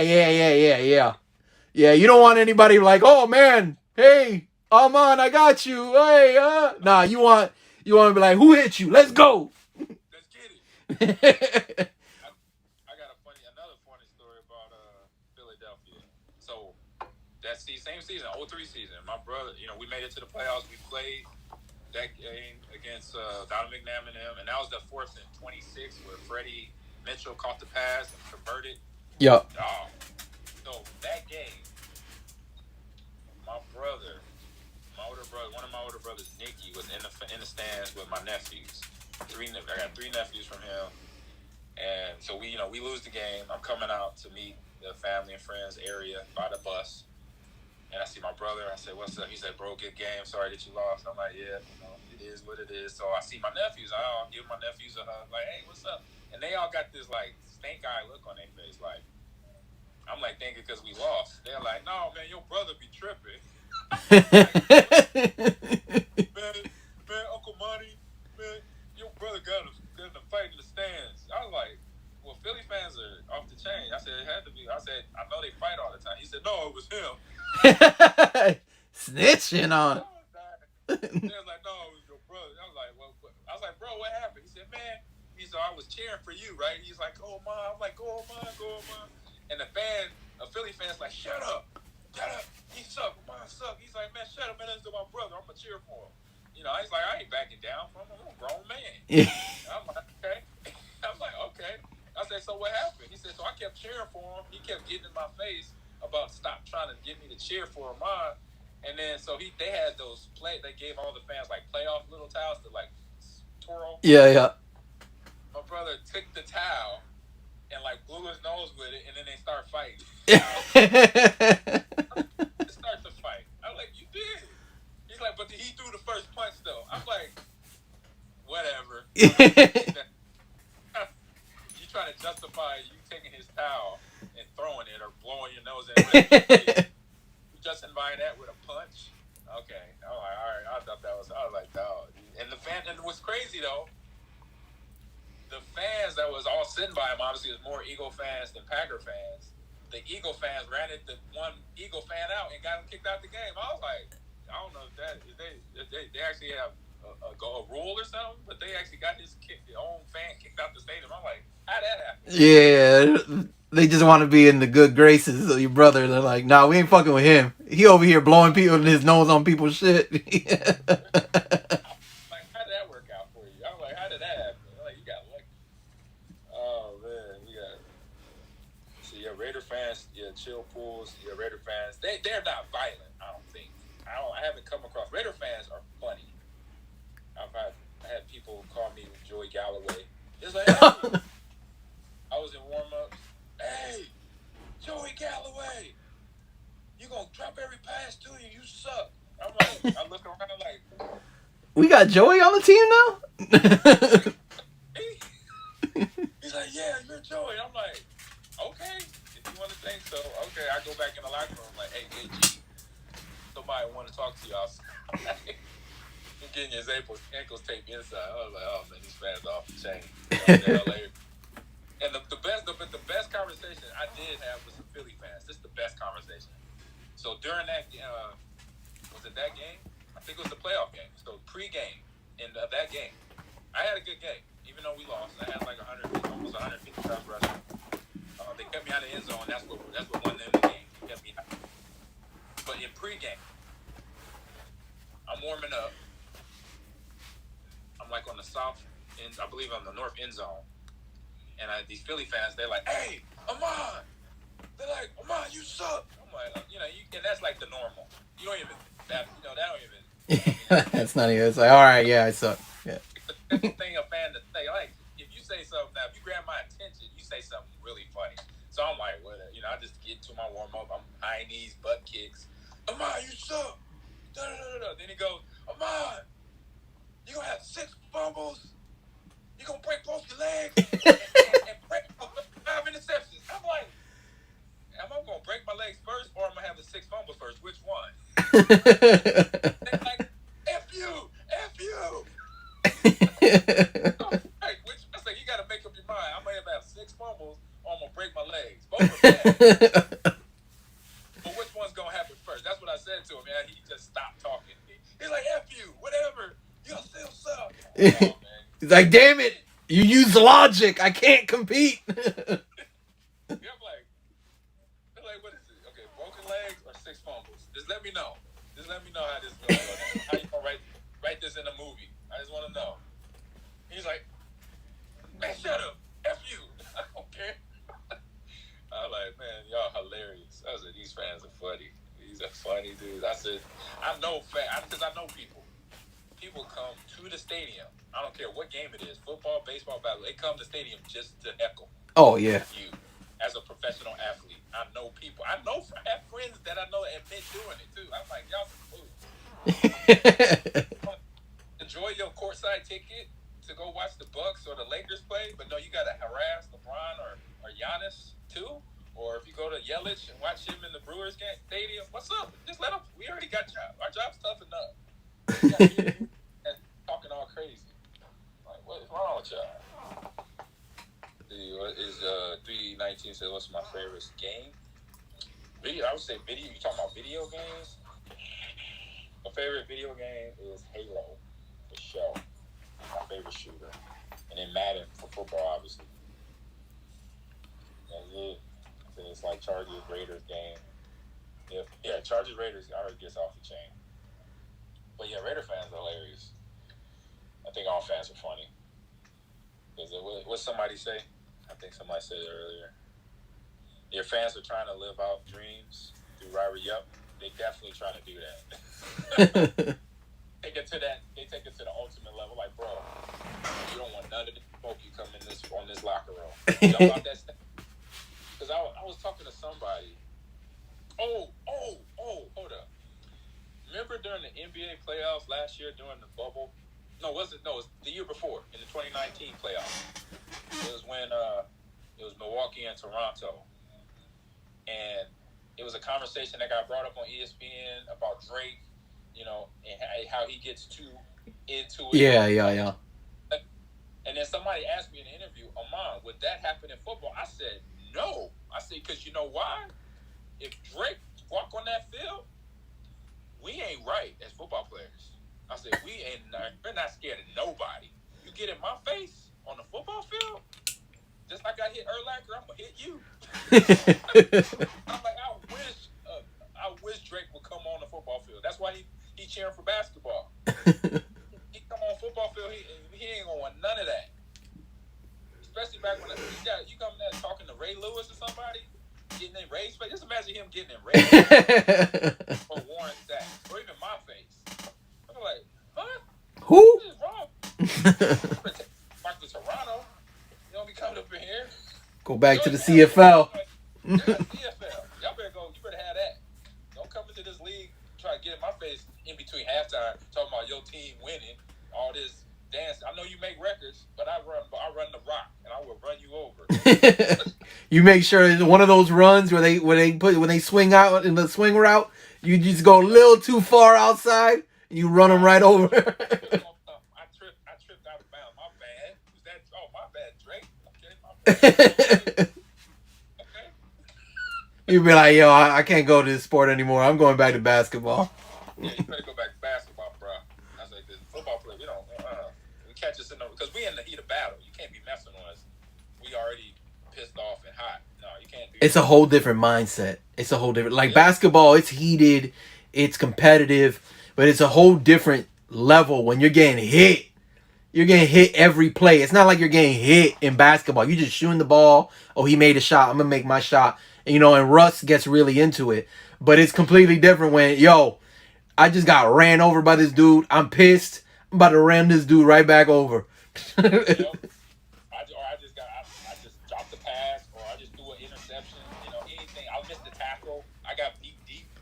You got them DBs. They be, oh man, especially all the passing yards they get today in football. You don't know. You better catch us on a good note. Chill Pool says, "How do you feel about fantasy football?" I play it. I love fantasy football. When I was playing though, I thought it was gambling, so I didn't touch it. I was scared of fantasy football because I just thought it was money. Because I hear people talking about, "Oh man, I lost this money and I lost that," and da da da da. I'm like, "Oh okay, well." And we couldn't gamble as players, so I didn't want to mess with it. But now, oh yeah, I'm all over. I'm playing in a few leagues a year. I got a league I do on my Twitch channel. We actually got to I got to figure out a date we're gonna do the draft. All this thing is throwing for real. All my people and my subs are like, "Hey, what's up with fantasy?" Yeah, we're doing that this year, so I like it. I like fantasy football. Florida just passed a law. It's finally legal to sports bet. Can't wait. October 15th. There's a lot of places in the U.S. now. I thought, and to be real, because like I said, I'm not the gambler. I thought sports betting was already happening. No, man, not in Florida. I've been dying.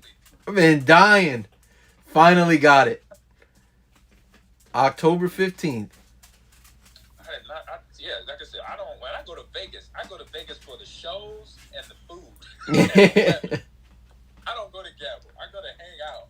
I've seen the Blue Man Group like 4 times. Like 3 times. You be on that Circus Soleil. Right. I go see the new casinos, whatever's been built. I go see, and then the weather. Like I was just there. It was 110 or more or hotter for 5 days. I loved it. Jesus. It was fire. That Encore is beautiful. Encore. Yeah. Oof. And the new where I stayed at was Resorts World. They have that new Yeah. Yeah, Las Vegas. I mean, Las Vegas is good for like 48 hours. Yeah. If you go there partying for sure, because I did it when I was younger, when I was just in the league, like 2021. Yeah, you go there and you going hard in the paint. Yeah, 2-3 days top. 3 days they might not find you. Nah, you might not be live in 3 days. You might not be alive in 3 days. You'd be something like Hangover, like the movie. You wake up with a tiger in your room and shit. Tiger locked in the trunk. Oh man, he bust out by Mike Tyson or Roy Jones or whoever out there living. Oh man. Let me see. So let's hear about this Cold Tough story. Oh, Cold Tough. Who brought that up? Oh, the Cold Tough story. Oh, yeah. Okay. Actually, me and my boy, one of my teammates were talking about that today because we'll be doing a podcast. We're talking about it. But yeah, I'll tell this story real quick, and if you got time, we can keep going or whatever. But anyway, all right. So this is like the 01 season, my second year in Green Bay. It was either 01 or 02. And we're at training camp, so right now, this time of the year. And you might remember, if you're a football fan, you'll know this guy. If you're a Packer fan, you'll know this guy. Antoine Edwards. A teammate of mine. I respect him 100%. It's just we had one of them days, you know, in football. You have one of them days where it gets scrappy. So it was just a normal blitz pickup. So he blitzed. I'm sitting at running back on this play. Brett drops back. And you knew coming into Green Bay right away, if you're running back, fullback, lineman, don't let number 4 get hit in practice. You get cut pretty much. That was it. They let it be known. You let number 4 get hit in practice, you're out of here. Okay? In practice. Not a game. Practice. Not the game. Practice. So, to me it's like, okay, I'm his last line of defense. Get past the linebackers, you get past the fullback, and then me, I'm it. So I took my job very seriously. Like I took my job like I was actually a bodyguard. That's how serious I took my job. And it was money, it was life on the line. Okay? That's how serious I took me picking up the blitz, just in practice. So, Antoine Edwards, number one, he was a draft pick a couple years ago at that time, out of Clemson. He was actually my size playing safety. He was like 220, ran a 4.4, strong safety, big dude, big for a safety. So he blitz. I pick him up, A gap. I mean, I pick him up, I light him up too. I'm all up in here. I'm all in. He don't like it. He don't like it one bit. I mean, I bounced him out of the club. Okay, don't come up with that. Okay, but he tried to have extracurriculars too. You know, talking all about, and I wasn't about that. I'm just like, dude, whatever. I'm just doing my job. You want to do that talking? Go do that talking over there. I'm not listening to you right now. I'm going back to the huddle to get my next play. I did my job. You blitzed. I picked you up. Don't be mad. All right, so I thought it was all over. Practice is over, okay? Like hour and a half go by. I'm in the cold tub after practice. I do a contrast. I sit 5 minutes in the hot tub, 5 minutes in the cold tub, 5 minutes in the hot tub. I sit in there for about 20 minutes to recover my body. I'm on my 5 minutes in the cold tub. Here comes Antoine. Oh man, there's Ahman over there. You know, he hit me all up in the blitz bug up. He didn't have to do all that. You know, he didn't. And I'm like, I overhear him talk. He didn't think I was listening.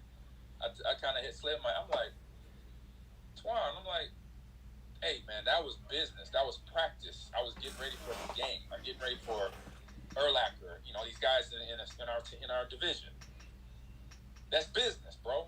I'm like, but if you want to get personal, one of us is gonna drown. It ain't gonna be me. So we can get at it right now. But I'm like, where you want to take it? You want to keep it on the field, keep it on the field, but don't bring it up in here in the locker room and in the hot tubs and the cold tubs. I was like, cause I don't back down, just like on the football field. So just letting you know. And he's like, oh man, whatever. But nothing happened. He didn't want to get drowned. Exactly. He didn't want none of this. He said he got on the football field. I told him, look, you saw what happened on the field. Hey, I know how to swim.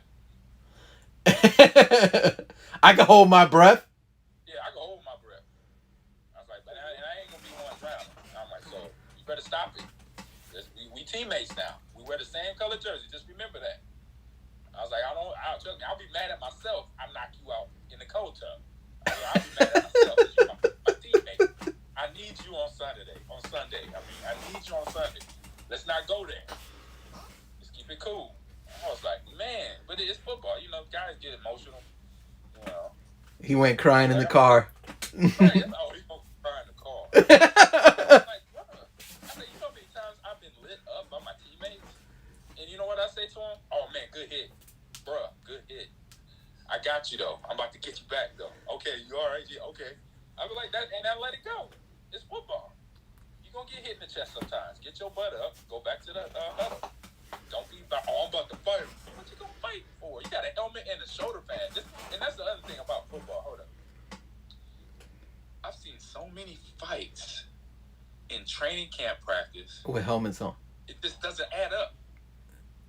You're fighting. You got shoulder pads that are hard plastic, helmets that is hard plastic, face masks, most of them are metal, but under the rubber, and you throwing haymakers. They throw haymakers at the helmets. Helmet. I say that's gotta be the dumbest thing I've seen in our sport. I'm sorry, that is the dumbest thing I've seen in football. When he was my teammate, he's a U member, Andre Johnson. Yo, but Andre Johnson's hands were not normal. That man's knuckles are not normal.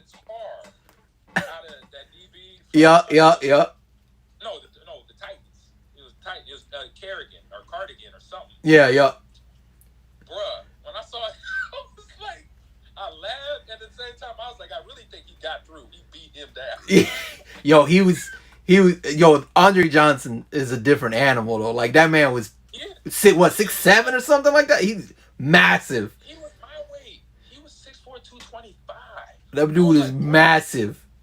I said, I'm 6 foot 220. And you run a 4.42 on top of that. You dog. That's like, I was like, man,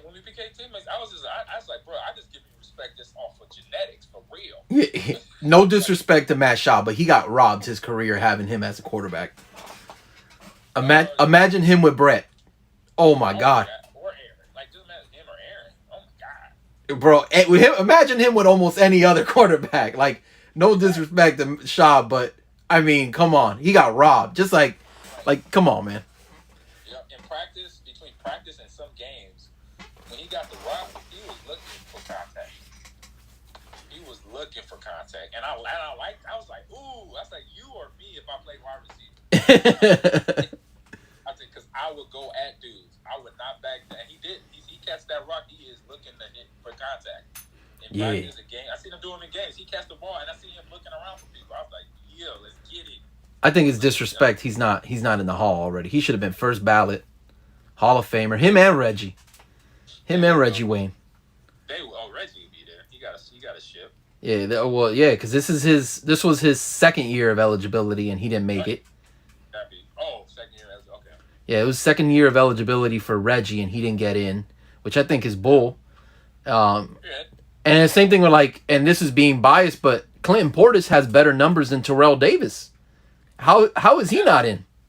I got better numbers than TD. Yeah, just put it out there. 2 good seasons don't mean that you're a Hall of Famer, bro. I understand you got hurt, but that's not our fault. You got guys with 90, you got 9,400 yards. Clinton Portis, I think, got 10 something. How the hell is he not in? Right, he over G or 10 G's, Yeah, come on, bro. What? Because he didn't win 2 ships. He also didn't play with John Elway either. Right. I mean, those Denver teams were stacked. Right. He was on one of them, once in a lifetime team, defense, everything. He did work, but obviously, it's just, like I said, it's a political thing. Oh yeah. Nah, they should have let Reggie in with EJ and Peyton on the same time. That would have been a nice little story right there. But Reggie should be in. Andre should be in. Clinton should be in. You should be in. There's so many players that deserve to be in that you're playing. You're putting in people that, bro. Devin Hester better be a first ballot Hall of Famer. He changed the game. We're not talking about, I don't care if he was never a great receiver. He changed. You don't punt to Devin Hester. That's what he did. They say, yo, whatever you do, make sure you don't get the ball to Devin. 23, punt it out of bounds. What did he do the first kickoff of the Super Bowl? This man took it to the house. They're like, oh, man, come on, bro. We got Danny Pim. You think you guys will be getting into trouble this year's Vegas, playing in Vegas? I know they played last year, but people weren't clubbing. You talking about the team, the players? I don't know. I know it's interesting. I hope they don't, but like I said, Vegas, if you're there 3 days, you might be disappeared.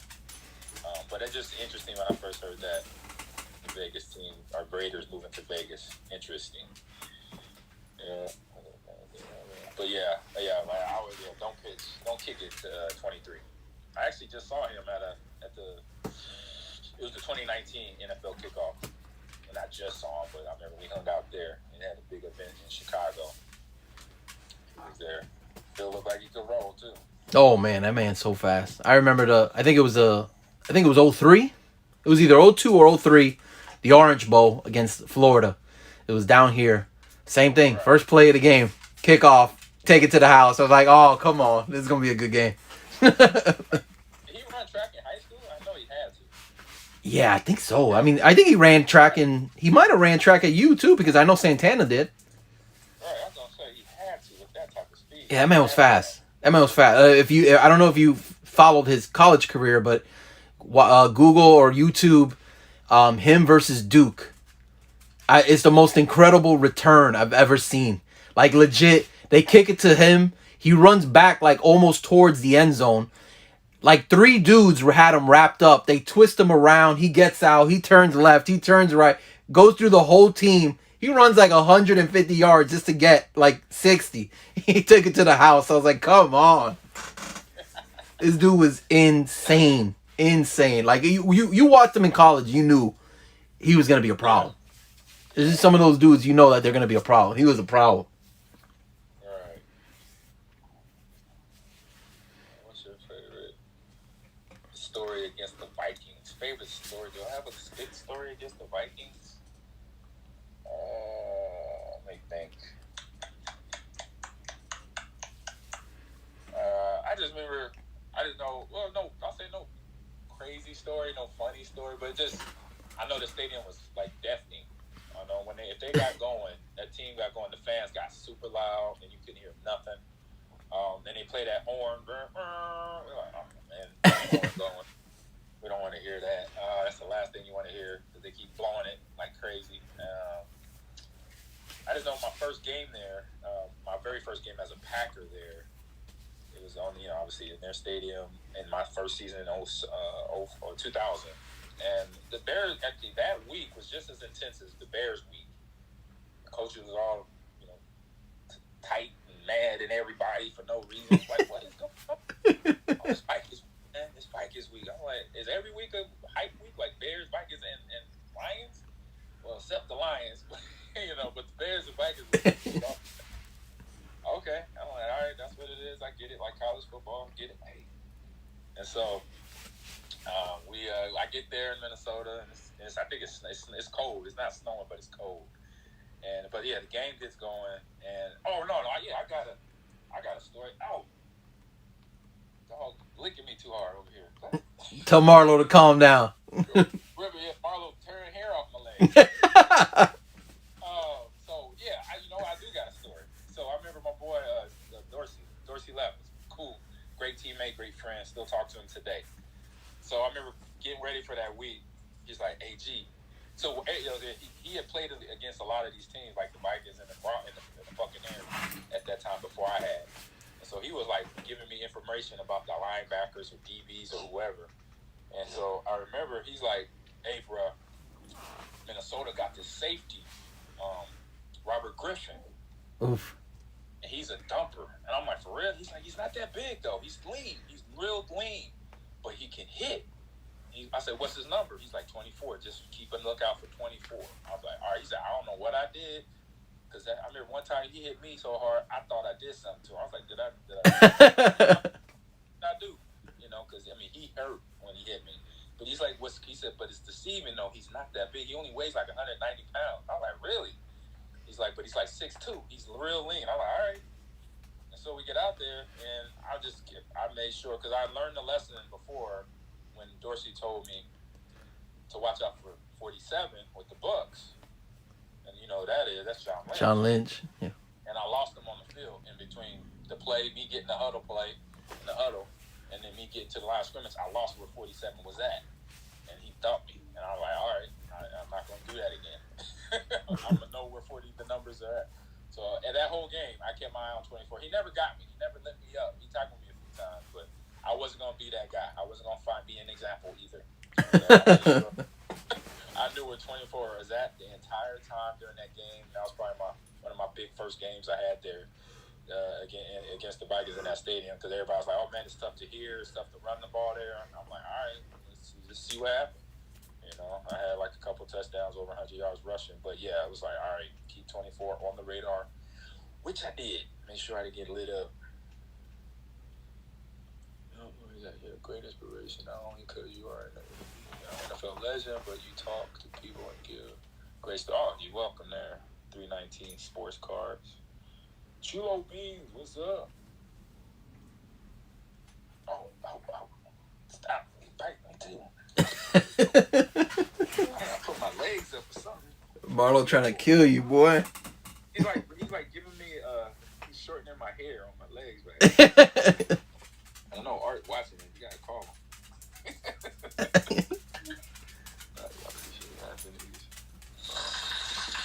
from this bingo. Oh, okay, yeah, you're welcome. Chill pool. Oh, my battery's about to die. Where I'm at, look like 5%. All right, man. Because of battery, I might have to jump off here because I'm turning off. All good. It's been amazing. Thank you for the stories. Yep. Didn't get to pull that gold LaMelo, but we got the stories. That's all right. We did get a gold though. Yeah, that Lou Will. We got the gold Lou Will. Yep. Yep. We got it with that Shack. That silver That Shack. blue shack. Yeah, we got a blue shack. We got some good stuff. I am running from this dog right now. Look at him. I don't know what it is. Come on, Marlo. Back up. Back up. You a good dog. But you are off the chain right now. Thank you, Art. Hurry up. Go. Go to daddy. I mean, for real, he's ripping the hair off my legs. Good to him. He's playful, but he doesn't know how much he weighs. Right. Here's a question. How bad does it hurt to fall in the frozen tundra? Actually, it didn't hurt that bad, to be honest, because they actually have heaters under the turf that actually, it doesn't soften it up, but it keeps it to where it's like if it was like in the summer, like 80 degrees, so it keeps it like, that type of texture, so it never really gets frozen. So that's not a real fact, and it's redundant because frozen is frozen and tundra is also means frozen. Just so you know, I spit facts here. So frozen tundra is a redundant statement. Even though it sounds cool, frozen also means tundra, because tundra is frozen up in the North Pole and the South Pole. I'm a geography major. Thank God they educated y'all. You're welcome. There you go. Yeah, I'm sitting there looking at it like, I remember when I first got to Green Bay, I'm like, and I heard, and that's everywhere, frozen tundra. That's all you hear, frozen tundra, da-da-da. I'm like, wait a minute. It's the same damn thing. It's the same thing. I'm like, y'all stupid. I'm like, come on. I was like, these fans, don't they realize they saying that? I'm like, oh my God, this is just dumb. This is just dumb. I'm like, sometimes I gotta call it ace of ace. I'm like, that's the dumbest thing that these fans are cheering for when it gets cold. I'm like, don't they? I'm like, I know it's some educated people in the Packers fans. I know this for a fact. There's lawyers, doctors, whatever, nurse practitioners. They know that it's redundant, but they just love it because they're Packer fans. They're gonna say it a million times and don't realize they're saying something that's redundant. I mean, they also wear hats with cheese on it, so. Brawls. There were cheese brawls. Brawls, yeah. Cheese baseball hats. They off the chain. I'm like, I thought Husker fans were like fanatical. I think it's close. It's a close running for my experience because I've been in both organizations. I was a Husker and I was a Packer down. Oh man, I was like, wow. But they wear green and gold. Huskers wear red and white. Red and white, yep. All that corn. Yep. Exactly. So 319 says, is there any way you can get an autograph? Hey, yeah, when my man Breaks gets his shop going, I'm gonna be down for. I'll come down for that. So yeah, we can do that. Get an autograph to you. You're welcome. Chill Pools. Yep. So it doesn't hurt. They treat that grass actually better. Probably, I'll be honest. They probably treat the grass better than the players. Hey, that grass. I remember when I was playing. I remember talking to Red Batty, our equipment manager, and he knew, we have the maintenance crew that actually take care of the field. And I just sat there and talked to him. I would go into the locker room and in the back where the trainers, where the guys would help us with our shoes and our towels that we need for showers. I'll go hang out with them. So Red Batty, Nelly, T-Bone, those like the main three guys, and then Andy. And I mean, they were telling me about the field. I was like, what? They was like, yeah, man, they got this new system now where in the wintertime, because obviously, if you paid attention in science class and geography, the world rotates. And in the wintertime, it changes axis. So you're saying that all those flat earthers is not the world isn't really flat? Exactly. It's not. It's round. It's round. And so when the Earth rotates, then it gets, that's why it gets colder up in the north part of the United States and north part of the world. And so it's less sun. So this field, to keep it right, it has to get basically like 8 18 to 20 hours of sun. So they actually have solar plates that's about 6 feet above the ground that hover on little wheels that rolls out in the wintertime. I was like, dang. Man, y'all treat that fact. I said it then. I said, y'all treat the grass better than us. I'm like, God, dog. I said, that's pretty dope, though. I was like, all right, I like that. Like, I appreciate that. I said, I know the grass is happy. Nice. I seen a video with the new MetLife Stadium when they switch it between Giants and Jets home fields. They like the grass comes apart, like it's like a different level of grass. They got a grass pre-painted with the Jets logo, and they got a grass pre-painted with the Giants logo. I'm like, what the hell? They just moved the whole grass like this. On little plates. Yeah. Fold on top of each other. Yep. Arizona, the Cardinal Stadium is like that, and Houston is like that. Their plates didn't move though. Houston, it was like big old chess pieces. But Arizona, they have like you hit a button, they hit a button and everything just moves on its own. I was like, dang. That's crazy. Give me that. Like, I want that. I want that in my house. I want to hit a button where something just moves. You know, the whole garage move or, something crazy.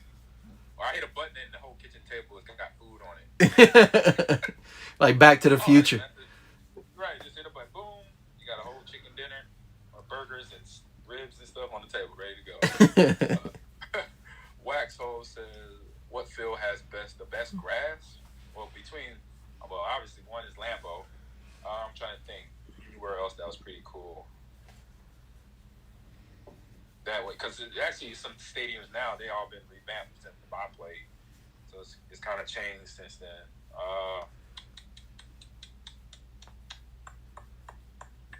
So I'd say maybe it had to be down here. It had to be down here between Dolphin Stadium and Buccaneer Stadium. And I say any Florida stadium, period. Jacksonville, Buccaneers, Dolphins. I played in the Orange Bowl twice. That grass was like golf grass. It was like nice fine cut, nice trim. I was like, that's dope. This is clean right here. Like, cause the grass up in the Midwest, you like trip, fall over it. It's all crumpled up.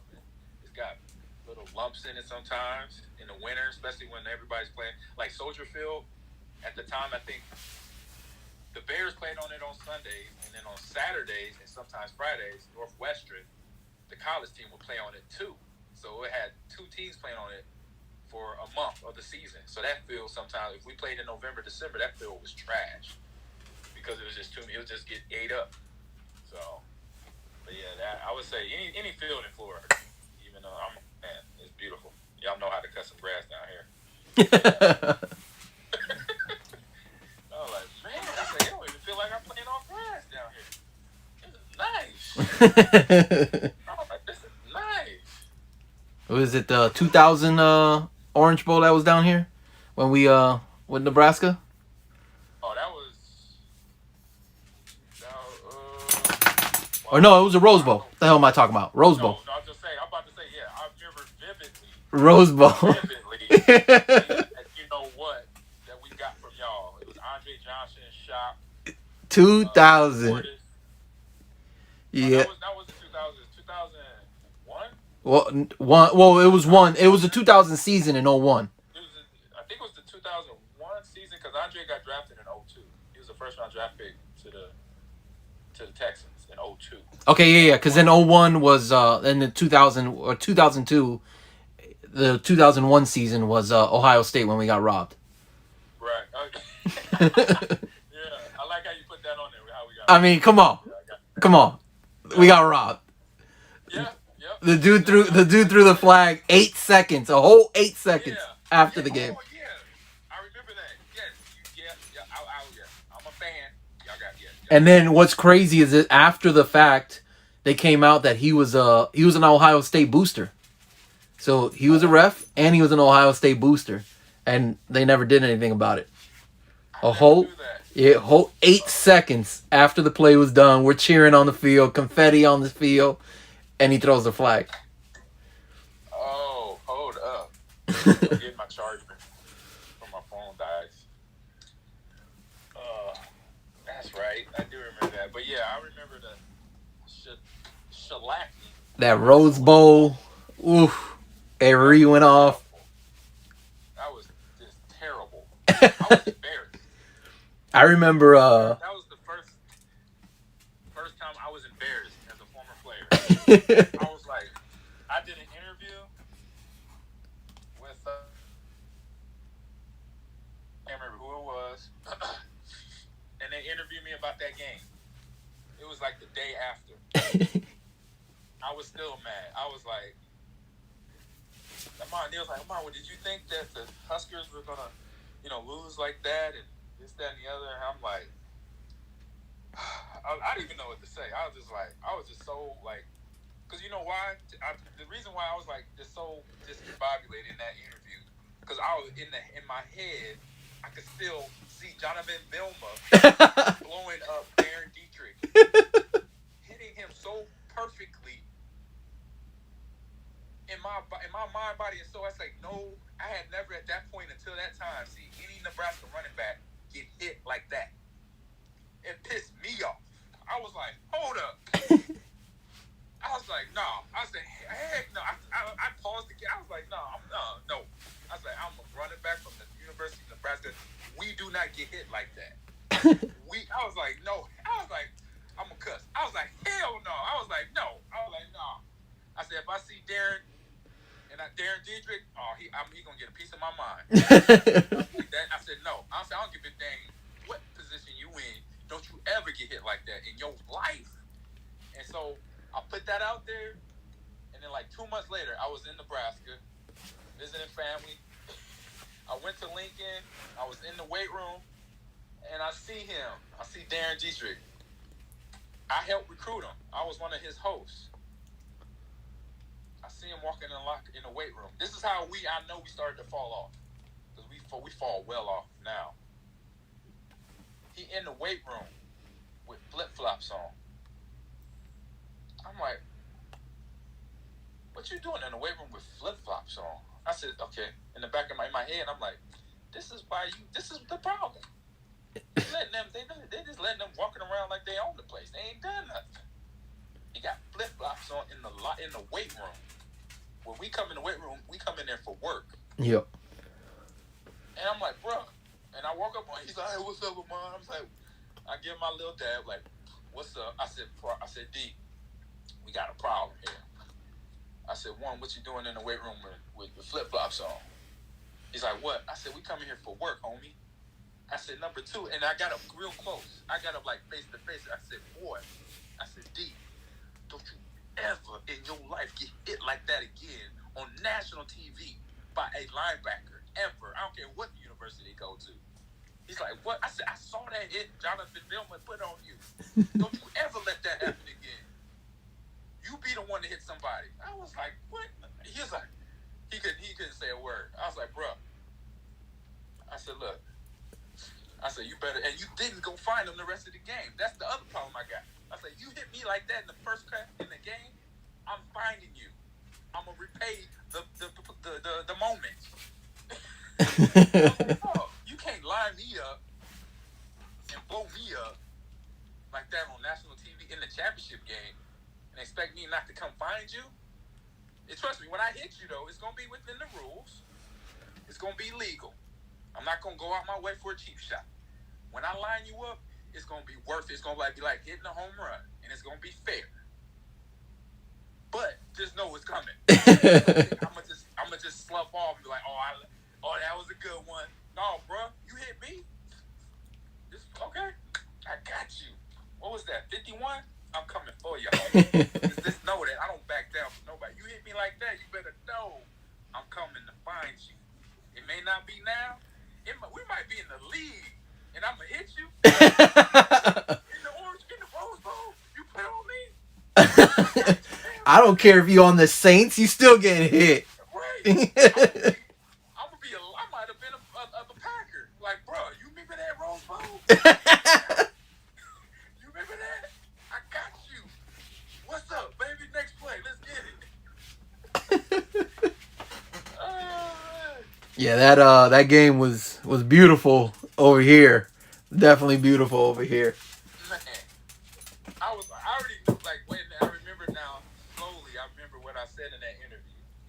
I'm calmed down now. I said to the guy, the interview person, I said, look, we should not even be in LA right now. You remember the Big 12 championship game, right? That year? The game before that? Yeah. We got destroyed by Colorado. Yep. They beat us. I think if you remember Chris Brown, who I played with in Texas, in the Texans, Chris Brown by himself had 5 touchdowns. Running back. And he ran straight up and down. He wasn't no Willis McGahee or me or EJ. He didn't have no moves. He just straight ran up and down. And he was fast. Yeah. He had 5 tutties by himself. I'm like, so I said to the guy on the phone about the game, I said, as a player, as a former player, I said, we for one should not have been in that game. The media wanted us there because it was Nebraska, Miami. It brought back what was back in the day. But that was the teams that was supposed to play against teams. Back in the day, Nebraska was supposed to play because they had the athletes to play against Miami. You know, we didn't have the athletes that needed to play against the U that day. I mean, I don't know if anybody did it that year or the next. Exactly. Well, yeah, true. Because we had y'all had about at least a dozen first rounders on that team. Yeah, I mean, they had Sean, they had Aaron, Andre, Shock. Yeah, Shockey. Kellen Winslow was on there. He was a backup to Shock. Yeah. I mean, Clint Portis. Dan Morgan. Dan Morgan was on the linebacker, yeah. Yep, Dan Morgan. Vilma, Jonathan Vilma. That's obviously. Yep. Lit up Derek Dietrich. Ed Reed was on there. Yeah, Ed Reed. Ed Reed was on there. Yeah, more deep. Yeah. Sean wasn't there yet. Sean was there after that. Like 2 years after that. Yeah, Sean was after that. Reggie should have been on there. Yep. Reggie was on there. I know Willis McGahee. Willis. Wilfork. Vince Wilfork was there. Yeah, Vince Wilfork. Yeah, I mean that's. Bryant McKinney. Bryant McKinney was on there. Yeah, no, those squads were stupid stacked. I mean, anytime your 3 running backs are Clinton Portis, Willis McGahee, and Frank Gore, that you got some shit going on. Right. It's tough. Yeah. Oh, what's up, Big Mike? Said my Ballot Hall of Fame vote is on you. Okay, I hear you, boy. My whole teammate there. I am 9'6", Green Bay. Mike, good seeing you, man. And then Mike, we got another Mike Locke. Who hit me? Who hit me? I thought you hit me hard. But yeah, I told that reporter, hey, we should not even. I said, this is for TV. That's what I said to him. This is for TV. Y'all want that money? Y'all gonna get it. Because y'all about to see if you know what happened. Yeah, that was a beating. We got just. I was so mad. I was so mad. So you know when I got to Lincoln, Nebraska, it was like 2 months of being pissed off. Like, bruh. I wasn't even mad about the loss. I was mad about him getting hit. You gotta have pride in yourself. I was like, anytime I got hit, I got blew up. Because I don't care who you are. You play football, you're gonna get blown up. Anybody that said they didn't, they lying. You gonna play football, you gonna get lit up. Return the favor. That's all you gotta do. It's a gracious gesture. Take pride in your game. So God blow me up, you know what? No problem. I'm about to bring you back, bro. Be ready. But I'm not coming, it's not gonna be illegal. It's gonna be fair. I'm gonna hit you dead in the chest so you know it is me. Hit you, bow, and you be like, you're like, yeah, it was number 30, homie. What's up? Oh man, so yeah, it was 2 months of me being mad at the fact that one of my fellow alumni running backs got lit up. I was like, Lord, I was so mad because I knew, God rest his soul, LP Lawrence Phillips, who was there with me in Lincoln, he would have said that to me. He was like, freshman, what's wrong with you? You better get back on that field. I remember him saying, he would be like, bro, it's your turn. You better go out there and do some work. I'm like, okay. I'm not arguing with you, Mr. Phillips. I'm going out there to do my job. Let's get it. Gotta have some pride. You blow me up? Okay. I got you. Coming and bringing it. Be ready. So how many games y'all winning this year? And do you believe in what's his name? Adrian Martinez, I think his name is.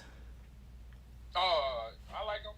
I just don't know his health. I know he had a knee injury. If he bounced back from that, his mental too.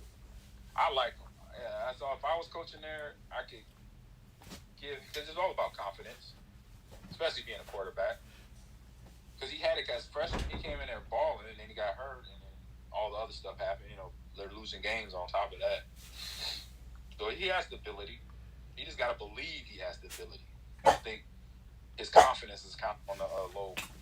I think a lot of players' confidence are on the low on that team right now.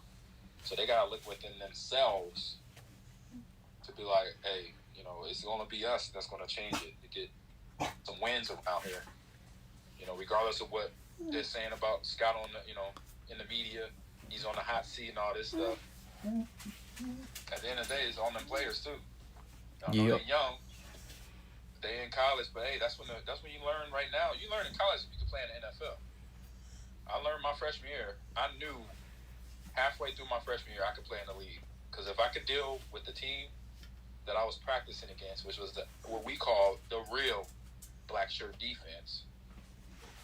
If I could play against those guys in practice, then I know I could play on the next level. I knew it then. So, as I said, that was questions that I was asking myself.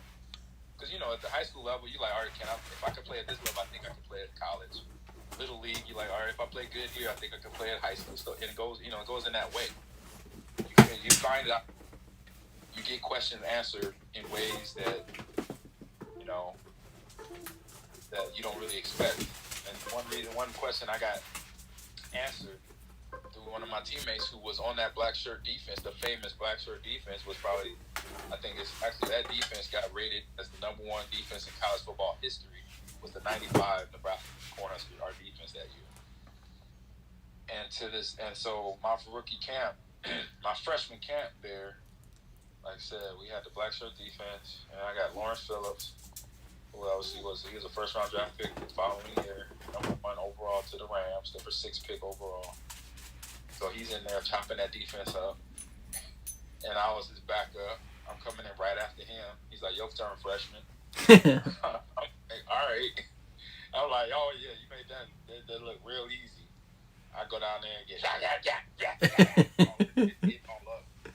I'm like, oh man, but don't back down. You gotta go out there. You gotta put my work in. Gotta earn it. Gotta earn my keep. And first practice, I was like a pinball, pinball machine. Get lit up. Everybody, D linemen, linebackers, DBs, bringing the fire. But I'm like, okay, now I know. Okay, I see what this is. Next day, come out there a little bit more, but a little bit less. Pop. And I get it. And then the next third day out there with the first team, I'm with the first team offense, first team defense, running. And finally, I get like my first big run. It's like a 10-yard game. And mind you, 10 yards. This is my first big run against this defense, a 10-yard game. And I'm geeked. And I didn't, I'm like, because I've been going backwards the whole time. Every time I got hit, I'm going backwards at this time. I'm saying now my rushing against this defense is probably 5 yards. I've been back like 20 yards every time I got the rock. So I get my 10 yards. I don't say nothing. You ain't trash talking. You're going to make it worse. I put the ball down, run back to the huddle. And I see one of my teammates on defense walk out. He walked off. He's like out for the rest. I didn't know who it was at the time. I didn't know. So I saw somebody was leaving the field, and they were holding their shoulder.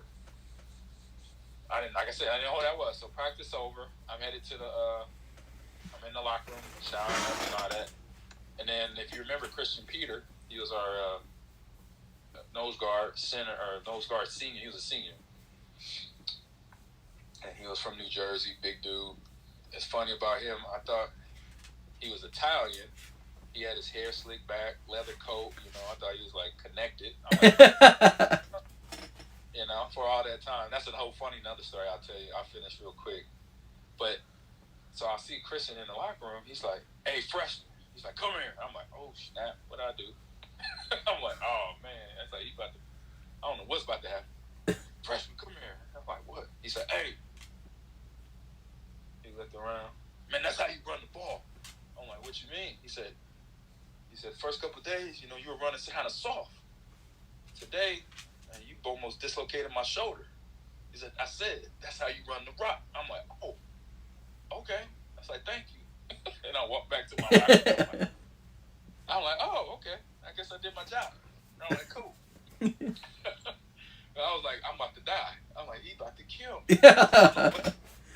He gonna call his uncles. They gonna put out a hit. The hit is on. But funny story about this. This is hilarious. Now check this out.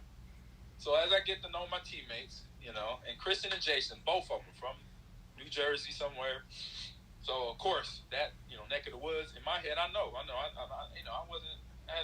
grew up in Los Angeles, born in Omaha, and I've seen enough movies at that time. I knew between New York and New Jersey, and I've seen enough movies, not to be stereotypical, but the hitman, hair slicked back, or the goon, big dudes, and they forget about it. That's how they talk.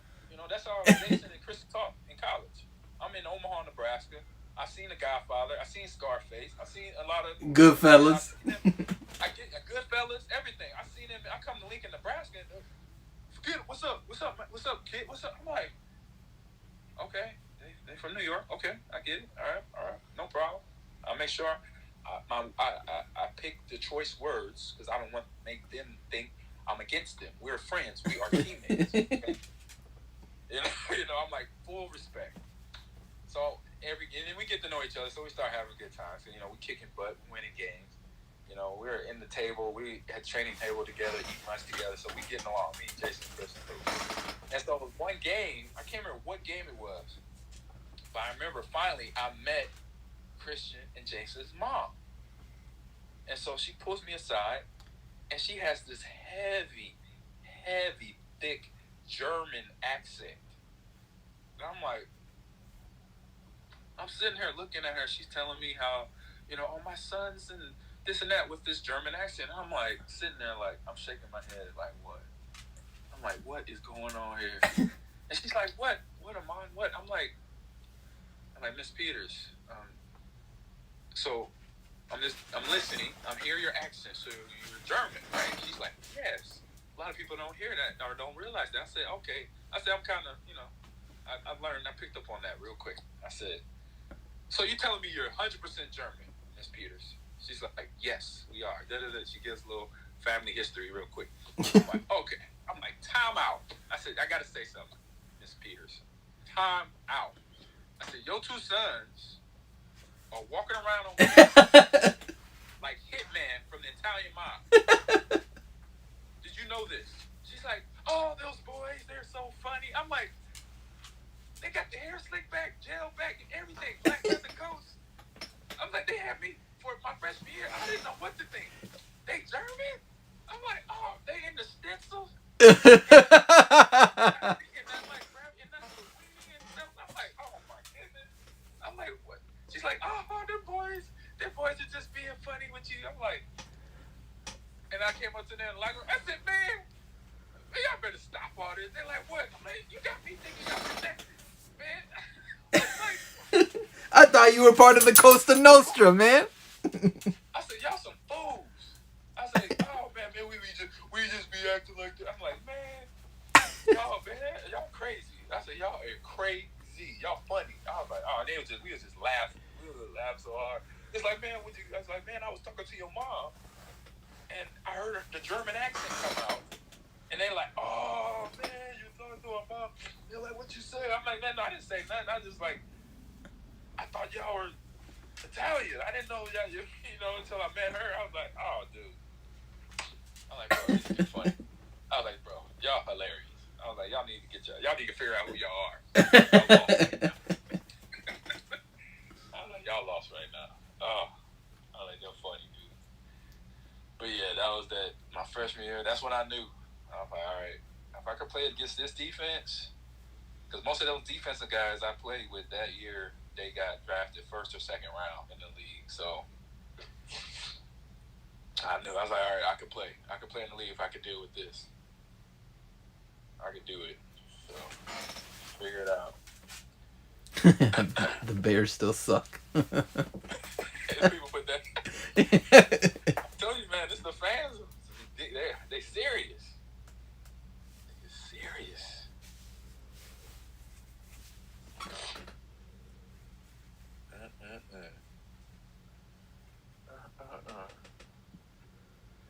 It's Jordan Love, the future of Green Bay. Potentially, yeah, he will be. He can learn a whole lot by watching number 12. I can tell him that. For sure. Seeing a lot in this card game, you got a lot of people invested. They're betting heavy on Jordan because they know that at least he's gonna get a shot. He might not do anything with it, but he's gonna get a shot. And right now, you could buy Jordan Love rookie cards for a reasonable price compared to like somebody like Herbert, you know.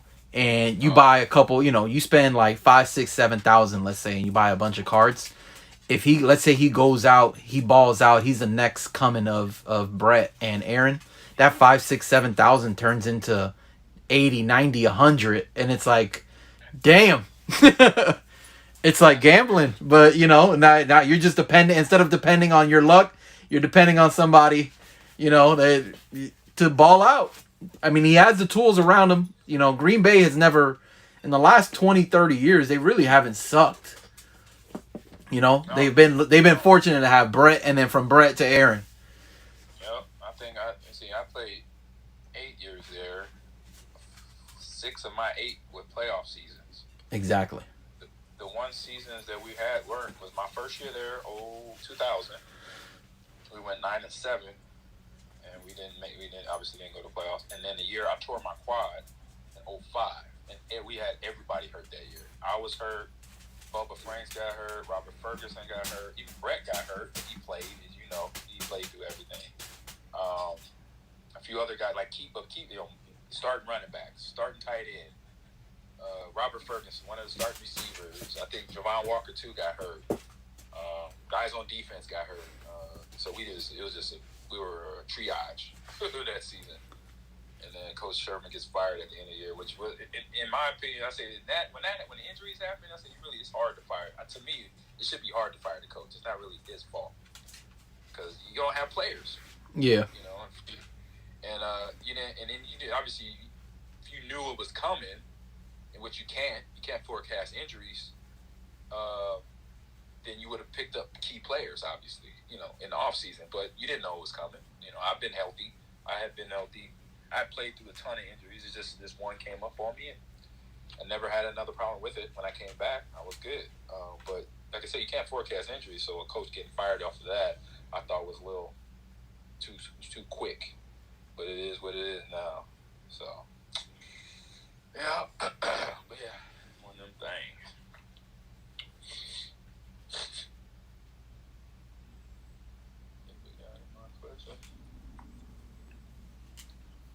Well, I'm gonna jump off, Breaks. Alrighty. Yeah, good talking to you. We've been on this thing for a couple hours.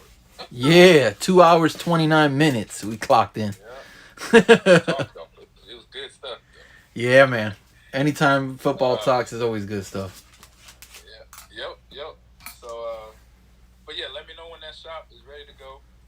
Give me an Insta, the DMs, and obviously let Art know. He'll let me know.